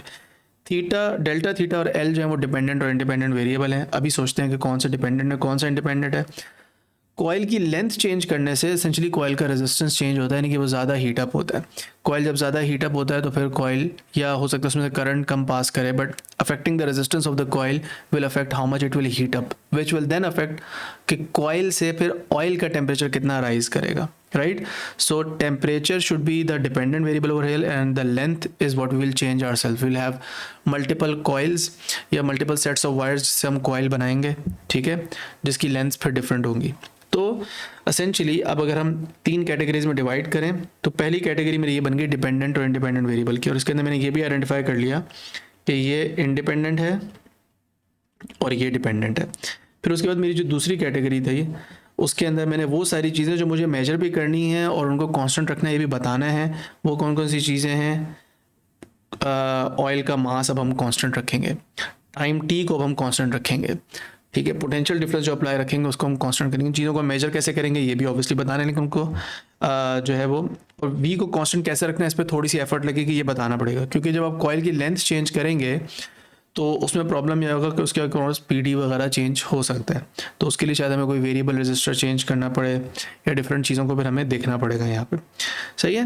तो इसके बाद जो K और Z है वो हमारी तीसरी डेफिनेटली कैटेगरी में आ रहे हैं, जिनको हमें ग्रेडियंट और इंटरसेप्ट से डिटरमिन करना है।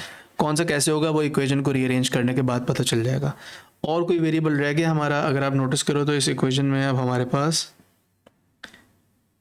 A कोई चीज़ नज़र आ रही है। What is A? हाँ, A is the cross sectional area of the wire. तो A जो है वो वायर का क्रॉस सेक्शनल एरिया है, ये तो हमारी ब्लू वाली कैटेगरी में आएगा, जिसको हम ऑब्वियसली कैसे मेजर कर लेंगे, we are going to do that using a micrometer and then cross sectional area का जो फॉर्मूला होता है सर्कल का वो लगा देंगे। तो अब हम जो है पहला पैराग्राफ अपना लिख लेते हैं, ठीक है। तो हम बता देंगे क्या डिपेंडेंट वेरिएबल है क्या इंडिपेंडेंट वेरिएबल है। हम बता देंगे L is the independent variable, right? L is the independent variable, and और डिपेंडेंट वेरिएबल क्या है, and delta theta is the dependent variable.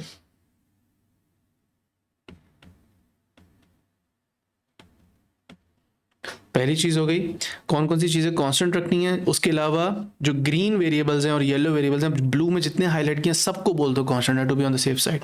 इसमें प्रॉब्ली टाइम को और वोल्टेज को कांस्टेंट रखना है, ये ज़्यादा इन पे फोकस करना पड़ेगा कि इनको कांस्टेंट रखना कैसे बताना पड़ेगा। ऑयल का मास तो हर बार ही कांस्टेंट ही होगा, लेकिन ये है कि हाँ ऑयल हीट अप हो जाएगा तो उसे दोबारा आपको इनिशियल टेम्परेचर पे लेके जाना पड़ेगा, तो वो चीज़ हमें दोबारा देखनी पड़ेगी कि हर बार हमें हो सकता है न्यू ऑयल यूज़ करना पड़े, क्योंकि ऑयल जो गर्म हो रहा है उसका हम ठंडे होने का बार बार वेट नहीं पड़ेंगे, तो उसका वॉल्यूम जो है वो हर बार उसका मास सेम रहे, ये मास बैलेंस से इंश्योर करना पड़ेगा। इसमें जितनी भी चीज़ें यहाँ पे मोस्टली मैं देख रहा हूँ कांस्टेंट रखनी है, जैसे टाइम को कांस्टेंट रखना है, you have to make sure that it stays constant. आपको 3 मिनट का अगर आपने टाइम सेट किया हुआ है 5 मिनट का ऑयल को गर्म करने का, तो आपको खुद देखना पड़ेगा, एफर्ट लगा के उसे कांस्टेंट रखना पड़ेगा। वोल्टेज के लिए भी you have to monitor it constantly using the volt meter, you might have to use a variable resistor in series, right. फिर उसके बाद मास की बात कर दी। एरिया ऑफ द वायर पे ज़्यादा फोकस नहीं होगा, एरिया जो है लिख देंगे कांस्टेंट रखना है, बट अगेन आप डिफरेंट वायर्स अगर यूज़ कर रहे हैं टू मेक डिफरेंट कॉइल, तो वायर का जो क्रॉस सेक्शन एरिया हमने मेक श्योर करना है कि वो आप सेम आपके पास वायर का जो है वो एक ही जगह से सारी वायर आ रही है, ताकि उसका डायमीटर बार बार आपको चेक ना करना पड़े। So let's talk about what do we need to keep constant, तो हम बता देंगे keep M V T and A constant. एक और चीज़ भी मैं बता सकता हूँ कि initial temperature of the oil भी इंपॉर्टेंट है, कि ऑयल का टेम्परेचर डिफरेंस हमने मेजर करना है, लेकिन हर बार इनिशियल टेम्परेचर सेम से स्टार्ट हो, ये भी एक इंपॉर्टेंट चीज़ है। हो सकता है एक्स्ट्रा लिख रहा हूँ, लेकिन अगर बात ये काम किया है तो एडिशनल डिटेल से मार्क्स मिल सकते हैं। तो initial temperature of oil must be kept the same as well. So ये पहला मेरा जो सेक्शन था वो मैंने कवर कर लिया, यानी कि what I have done is I have covered these। और इसके अंदर क्योंकि हम ज़्यादा चीज़ें लिखते हैं, एक ही रिक्वायर्ड होती है पहले पैराग्राफ में, लेकिन जो ज़्यादा चीज़ें लिखती हैं तो एडिशनल डिटेल से हमें मार्क्स मिल जाते हैं। ऑलराइट, तो अब हमने ये बता दिया कि एम वी टी और ए को कांस्टेंट रखना है, इनिशियल टेम्परेचर को कांस्टेंट रखना है, कांस्टेंट्स वाली सारी बातें कर ली, डिपेंडेंट और इंडिपेंडेंट वेरिएबल का बता दिया।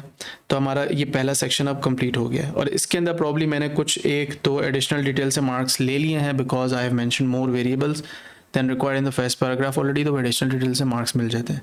अब प्रोसीजर वगैरह पे पहले फोकस नहीं करना, बल्कि पहले इक्वेशन को रीअरेंज करके लास्ट पैराग्राफ को दोबारा से लिखेंगे, ताकि जल्दी से हमें वो वाले मार्क्स भी मिल जाए। तो इस इक्वेशन को देखो, अगर इसको रीअरेंज करना है तो डिपेंडेंट वेरिएबल को देखो delta theta, you have to make that the subject somehow.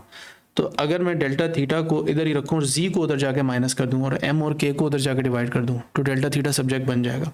तो करना क्या है कि अगर मैं इमेजिन करता हूँ कि एम के डेल्टा थीटा ऐसे लिखा हुआ है, और ए टी वी का स्क्वायर अपॉन एल यहाँ है, और माइनस जी वहाँ चला गया। एक स्टेप अगर मैं और करूँ तो अब मैं डेल्टा थीटा को यहीं पे लिखूँगा, ए टी वी का स्क्वायर अपॉन एम के भी यहाँ से डिवाइड हो गया, और जो एल था उसको मैं सेपरेटली 1/L करके लिख रहा हूँ, तो कि वो एक्स एक्सिस पे प्लॉट होगा। ठीक है, एल मेरा इंडिपेंडेंट वेरिएबल है, और यहाँ पे माइनस साइन था, माइनस साइन के बाद जी ऑलरेडी लिखा हुआ है, और एम और के भी इससे आकर डिवाइड होंगे। अब यहाँ से मुझे पता चल रहा है कि कौन सी चीज़ें वाई एक्सिस पे जाएंगी, कौन सी ये वाई एक्सिस पे जाएगा, ये एक्स एक्सिस पे जाएगा। This is the expression that is equal to the gradient and this is the expression that is equal to the intercept। इसमें मैंने माइनस साइन को इंक्लूड किया क्योंकि बाय डिफॉल्ट इंटरसेप्ट पॉजिटिव होता है, लेकिन हमारा स्पेसिफिकली नेगेटिव आ रहा है, तो हमने उस पर फोकस करना है। ठीक है, अब अगर मैं एक्सप्रेशन बनाऊँ तो मुझे पता चल रहा है कि अगर मुझे k को फिगर आउट करना है तो मैं k को ग्रेडियंट की एक्सप्रेशन से रीअरेंज करके सॉल्व कर सकता हूँ। मैं कह सकता हूँ कि k जो है वो ये हो जाएगा, k हो जाएगा, सो अगर लेट से ये इक्वल टू ग्रेडियंट है ये वाली एक्सप्रेशन, तो इक्वल टू ग्रेडियंट है तो k वहाँ चला जाएगा और ग्रेडियंट यहाँ नीचे आ जाएगा, तो it would be ATV² upon m into gradient, right. I just make sure that मैंने ये सही लिखी है या नहीं।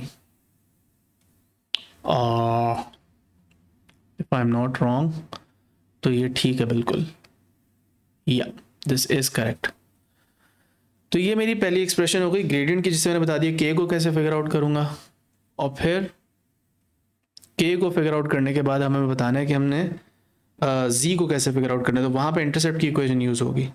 अब अगर आपकी ये पूरी चीज़ माइनस साइन के समेत इंटरसेप्ट की इक्वल है तो हमने जी को सब्जेक्ट बनाना है, तो ये दोनों चीज़ें along with the minus sign intercept से जाकर मल्टीप्लाई हो जाएंगी।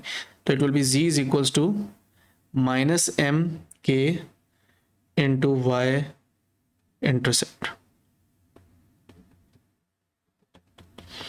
ये दोनों एक्सप्रेशंस मैंने बना ली हैं, ये मैं अपने फाइनल पैराग्राफ के अंदर मेंशन कर दूंगा कि जी और के को कैसे निकालना है, राइट। अब मैं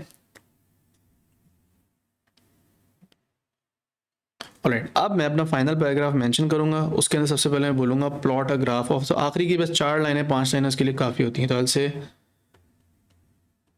प्लॉट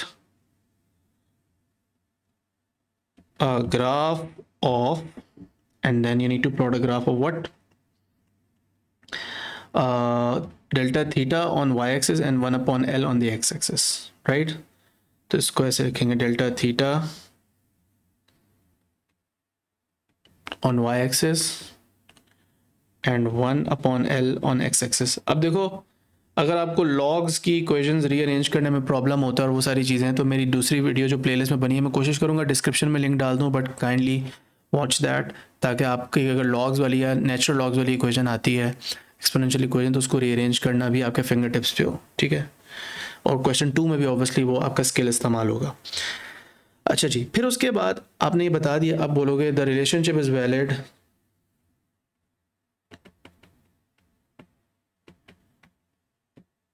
ये लाइन आपको याद होनी चाहिए, relationship is valid if the graph is a straight line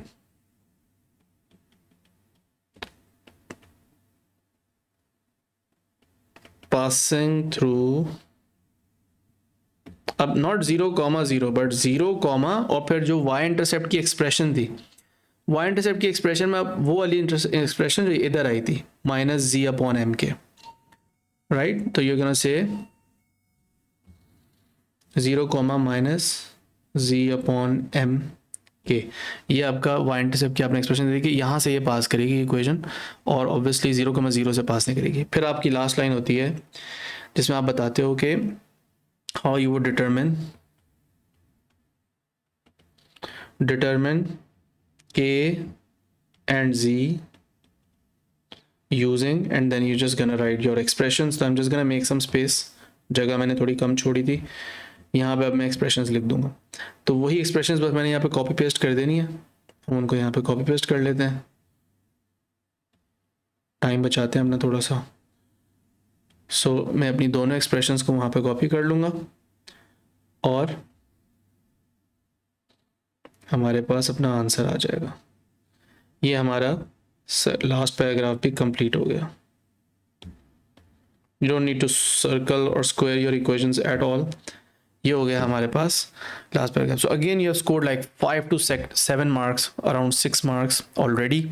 Now you can focus on the method जिसमें आपको एक्चुअली दिमाग लगाना पड़ता है। पहला पैराग्राफ, लास्ट पैराग्राफ आपके फिंगर टिप्स पे होगा, आप जल्दी कर लेंगे। उसके बाद आप अब मिडिल वाला पैराग्राफ जो आपका सारा प्रोसीजर और एडिशनल डिटेल्स उसके अंदर जितनी डाल सकते हैं डालेंगे, और फिर उसके बाद हम आगे अपना क्वेश्चन 2 पे मूव कर जाएंगे। अब प्रोसीजर पे जब आप डायग्राम बनाने के लिए जाओगे तो अगेन मैंने आपको यही बात बताई थी कि फोकस जो है वो टेम्परेचर चेंज जो ऑयल का होगा, और क्या नाम है, वायर की लेंथ जो एसेंशियली आपका डिपेंडेंट वेरिएबल और इंडिपेंडेंट वेरिएबल है, इन पे फोकस ज़्यादा रखना है डायग्राम के ऊपर। बाकी चीज़ों के ऊपर आप वैसे ही डिस्क्राइब कर दोगे। So again just I think always start by drawing a base as your, जैसे अपना बेंच बना लोगे, फिर उसके ऊपर एक क्या रखोगे, अपना बीकर रख दोगे, ठीक है। बीकर के अंदर ऑब्वियसली तुम्हारा ऑयल होगा, ठीक है। सारी चीज़ों को एंड में लेबल करेंगे, फिर अपना एक कॉइल बना दो, तो कॉइल इसके अंदर सस्पेंडेड है, ठीक है। जाहिर सी बात है कि कॉइल को अब तुमने एक सर्किट डायग्राम बना के देना है। कॉइल के अंदर अब तुमने जो है वो अपना, तो आपने अभी तक क्या बनाया है, बेंच के ऊपर बीकर रख दिया है, बीकर के अंदर ऑयल डाल दिया, ऑयल के अंदर तुमने अपने कॉइल को सबमर्ज कर दिया है। अब ऑब्वियसली कॉइल की लेंथ कैसे मेजर होगी वो हमें डिस्क्राइब करना पड़ेगा कि कॉइल जब वाइंड करने से पहले अनवाइंड हुआ होगा तो सीधी वायर की लेंथ मेजर करेंगे और उस पर निशान लगाएंगे दो तरफ के भाई सिर्फ इतना पार्ट कॉइल होगा वायर का, बाकी जो कॉइल का पार्ट है, वायर का पार्ट है, वो आपने सीधा रखना है। या आप ये भी कर सकते हैं कि पूरा कॉइल को फिर आप वाइंड करके फिर बाकी इसको कनेक्टिंग लीड्स और क्रोकोडाइल क्लिप्स के थ्रू यहाँ से अटैच कर दें। तो these could be your just connecting Leeds and this could be your coil वाला पार्ट, ठीक है। अब उसके बाद हमने क्या करना है, उसके बाद हमने ये करना है कि इस कॉइल को ऑब्वियसली एक पावर सप्लाई से या एक अपने सर्किट डायग्राम के साथ अटैच करके दिखाना है। So let's say this is your cell, this is your switch, ठीक है। उसके बाद एक मैं साथ में सीरीज़ में वेरिएबल रेजिस्टर लगाऊंगा और उसकी मैं रीज़न इंपॉर्टेंट है बताता हूँ अभी आपको। ये हो गया। और फिर कॉइल के साथ एक अगर आप वोल्ट मीटर लगा दें पैरेलल में, तो यहाँ पे मैं अगर लगाता हूँ तो ये पैरेलल विद द कॉइल हो जाएगा, तो कॉइल के अगेंस्ट पीडी जो है ये वोल्ट मीटर मेजर कर लेगा, बिकॉज हमें वो ऑब्वियसली मेजर करना था। वी स्विच ऑन और ऑफ आप करने के लिए यूज़ करेंगे। देखो होगा ये कि कब जब तुम कॉइल की लेंथ को चेंज करोगे ना बार बार, कॉइल का रेजिस्टेंस चेंज होगा और सेल के इंटरनल रेजिस्टेंस की वजह से और कॉइल की हीटिंग इफेक्ट की वजह से इसके अक्रॉस पीडी की वैल्यू हर बार फिर रिलायबल नहीं आएगी। इन ऑर्डर टू इंश्योर कि पीडी हर बार कांस्टेंट रहे, इस वेरिएबल रेजिस्टर को तुम एडजस्ट करोगे, इसके रेजिस्टेंस को कम ज़्यादा करोगे ताकि हर बार तुम्हारा वोल्टेज जो है वो थ्रू आउट सारे एक्सपेरिमेंट में एक कांस्टेंट वोल्टेज तुम इसके अक्रॉस मेंटेन कर सको। तो यहाँ ये वेरिएबल रेजिस्टर बहुत इंपॉर्टेंट है, ठीक है। अब जाहिर सी बात है कि तुम्हें इसका टेम्परेचर मेजर करना है, तो you need a thermometer. Thermometer जो है वो आपने उसका बल्ब ऐसे बना दिया। थर्मोमीटर की हमेशा ये होता है कि साइडों को टच ना कर रहा हो, लेकिन अब बहुत इंपॉर्टेंट बात है कि थर्मोमीटर जादू से हवा में फ्लोट नहीं कर रहा, ना ही आप 3-4 मिनट के लिए उसे पकड़ के रखेंगे, इतना आपके पास टाइम नहीं है। तो आपने थर्मोमीटर के साथ क्या करना है कि उसे क्लैंप के साथ अटैच करना है, ठीक है। तो यहाँ पे आप एक क्लैंप सा बनाएंगे, अगेन एक बोस बनाएंगे। तो स्टैंड का इस्तेमाल हर जगह करना सीखो, बहुत ज़रूरी है। आपका स्टैंड बन गया, ठीक है।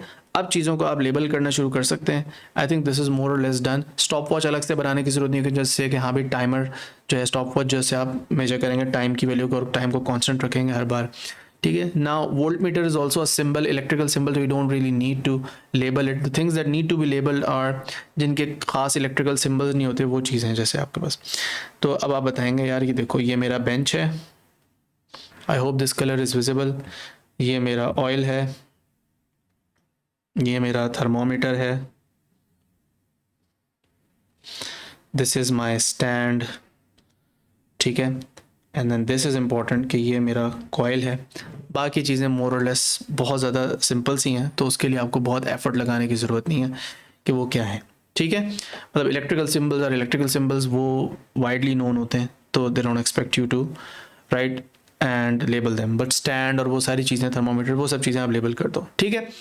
अब इसी डायग्राम को again you don't have to, यार मैंने देखो थोड़ी सी चीटिंग की, मैंने क्वेश्चन के बारे में थोड़ा सा पहले से सोचा हुआ है, I reviewed the question before making the video, but when you are looking at a question for the first time, तो हो सकता है कि सारी चीज़ें आपके जहन में डायग्राम बनाते हुए ना आए, तो just make keep a note कि जब मैं प्रोसीजर लिखूंगा मेरे जहन में जब और पॉइंट्स आएंगे तो मैं डायग्राम में चीज़ें और डाल के लेबल करता जाऊँगा, ज़रूरी नहीं है कि आप एक ऑर्डर में ही चलें, ठीक है।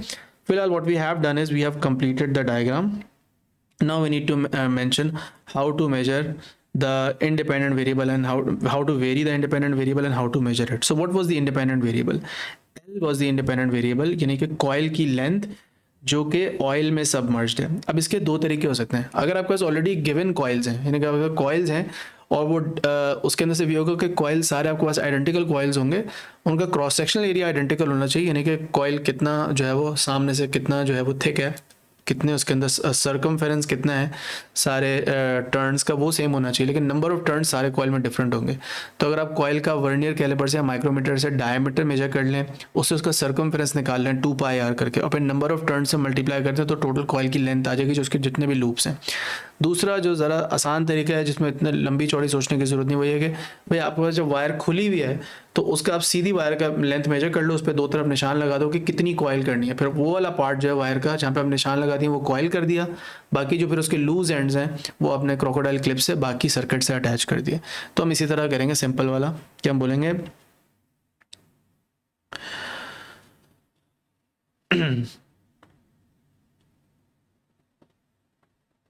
when the wire is straight and unwound, comma, measure its length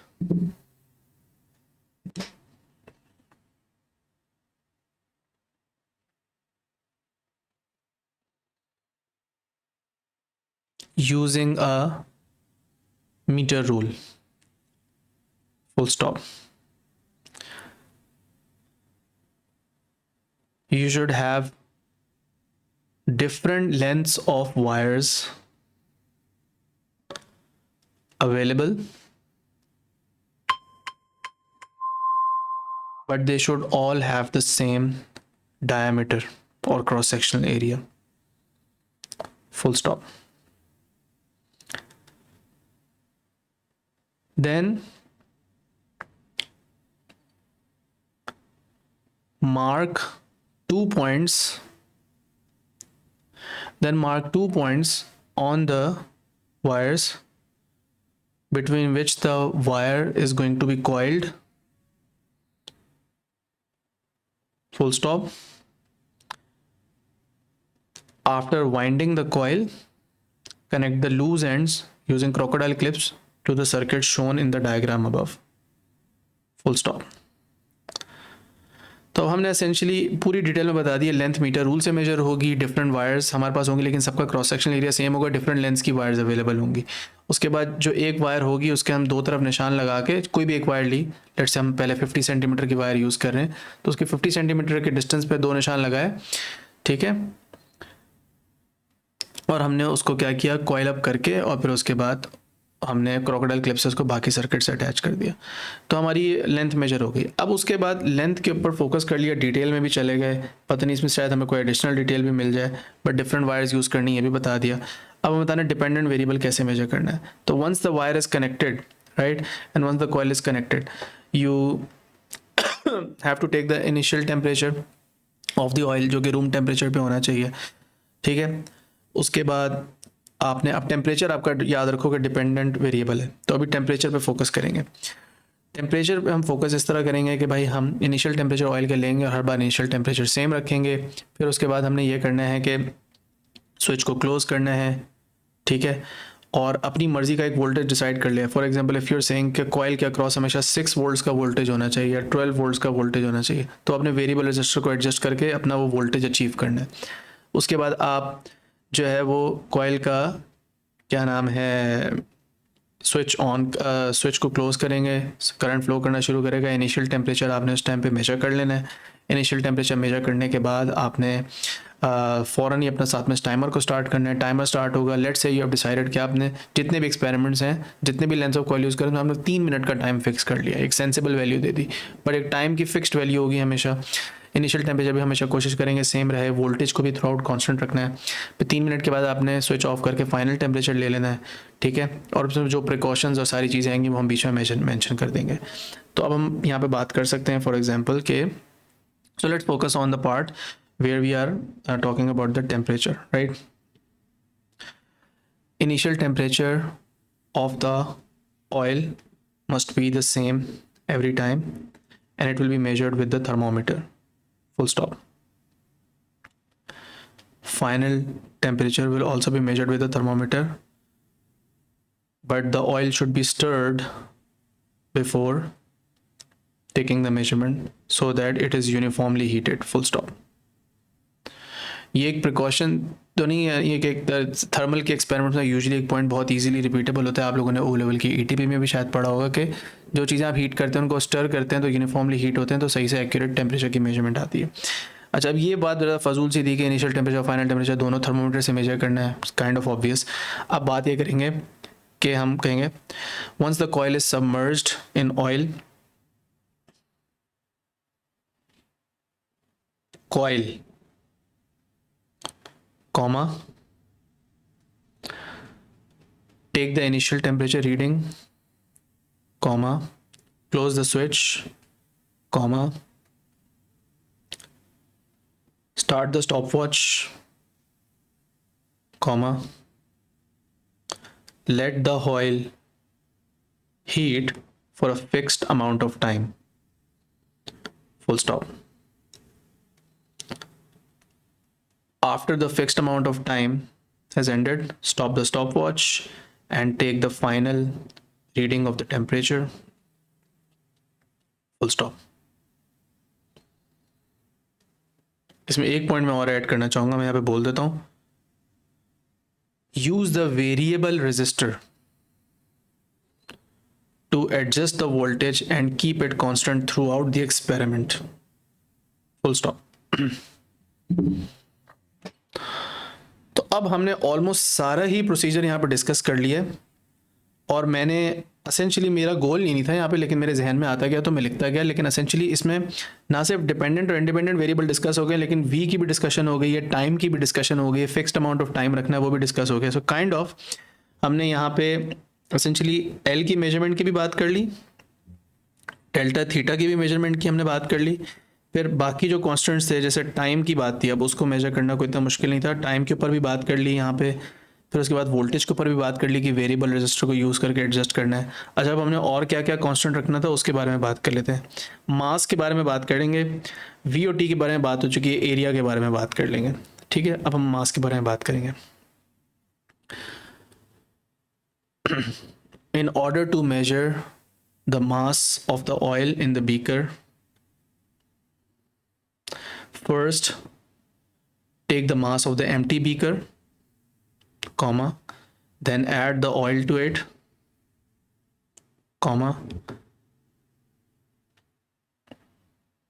the total mass of the oil plus the beaker should be recorded, full stop. Then subtract the two masses to get just the mass of the oil, full stop. Make sure that the mass of the oil is kept the same throughout the experiment, full stop. So ये वाली बात भी हमने कर दी, और ये हमारे additional detail के हमें बहुत सारे पॉइंट्स मिल रहे हैं यहाँ पे। जितनी डिटेल में जाओगे एंड में मार्किंग स्कीम इस पेपर की खुद ही चेक कर लें, सारी चीज़ें आराम से हो रही होंगी चेक, ठीक है। अब यहाँ पे मुझे मास बैलेंस एसेंशियली बनाने की ज़रूरत नहीं थी, पर वेस्ट ऑफ टाइम होगा। अच्छा, उसके बाद अब हमने बात क्या करनी थी, एरिया के ऊपर बात करनी थी, क्योंकि ये मैंने डिस्कस कर लिया, मैंने डिस्कस कर लिया एरिया ऑफ द वायर। तो वायर का cross sectional area, not the coil, wire का क्रॉस सेक्शनल एरिया था। If you read the question carefully तो ये क्रॉस सेक्शनल एरिया वायर का था। तो इसको कैसे मेजर करना है, वायर का डायमीटर बहुत थिन होता है, तो डायमीटर आपको माइक्रोमीटर से मेजर करना पड़ेगा, उसके बारे में बात कर लेते हैं। Measure the diameter of the wire using a micrometer, full stop. Then use the following formula to calculate the area of the wire, full stop. Make sure that the wire from the same source is used so that throughout the experiment the cross-sectional area is constant.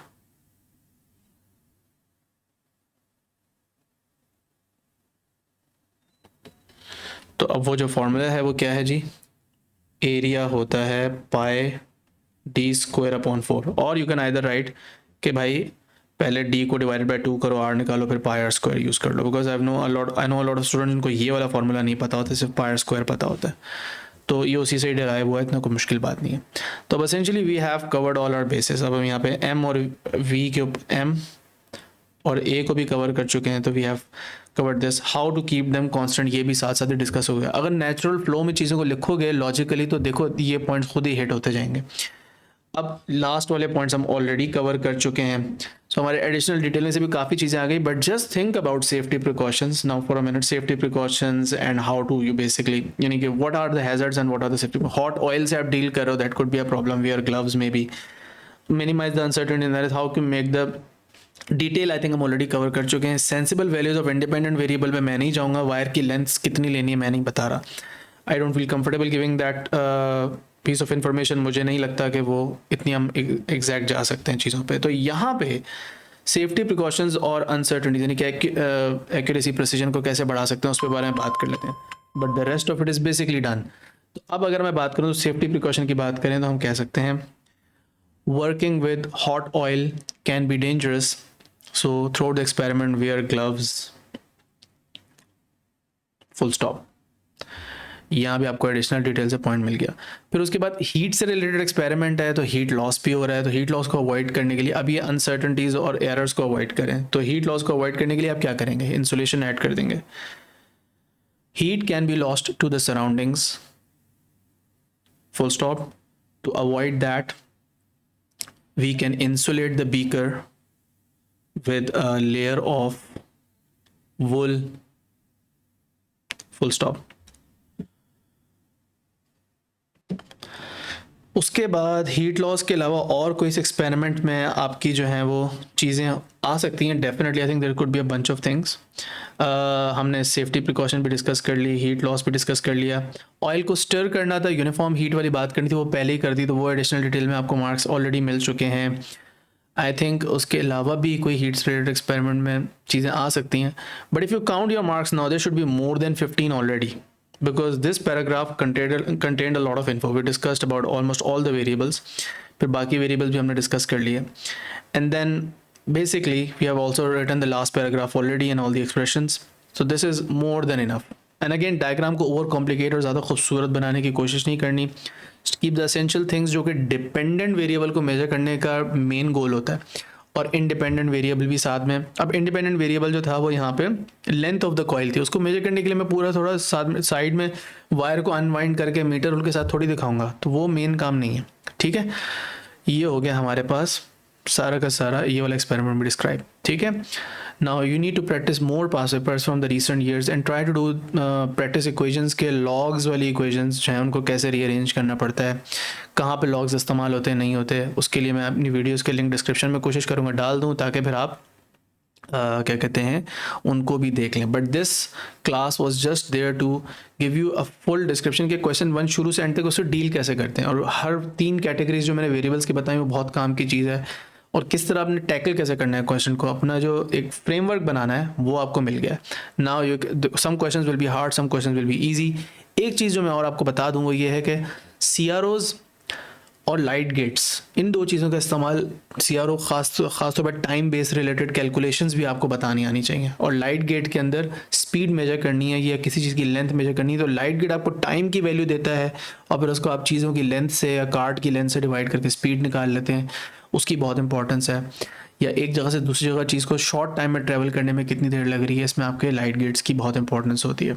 Data loggers उनको आप computer से connect करते हैं, so where oscillations और oscillations वाले experiment, यानी कि try to do different types of question, specially light gates और CROs को एक दफ़ा रीडअप कर लें, उनको कैसे स्केच करते हैं, उनको कैसे यूज़ करते हैं। ठीक है, but this was the video जो कि आपके पूरा क्वेश्चन 1 को डील करने के लिए एसेंशियली एक हेल्प मिल गई है। ठीक है।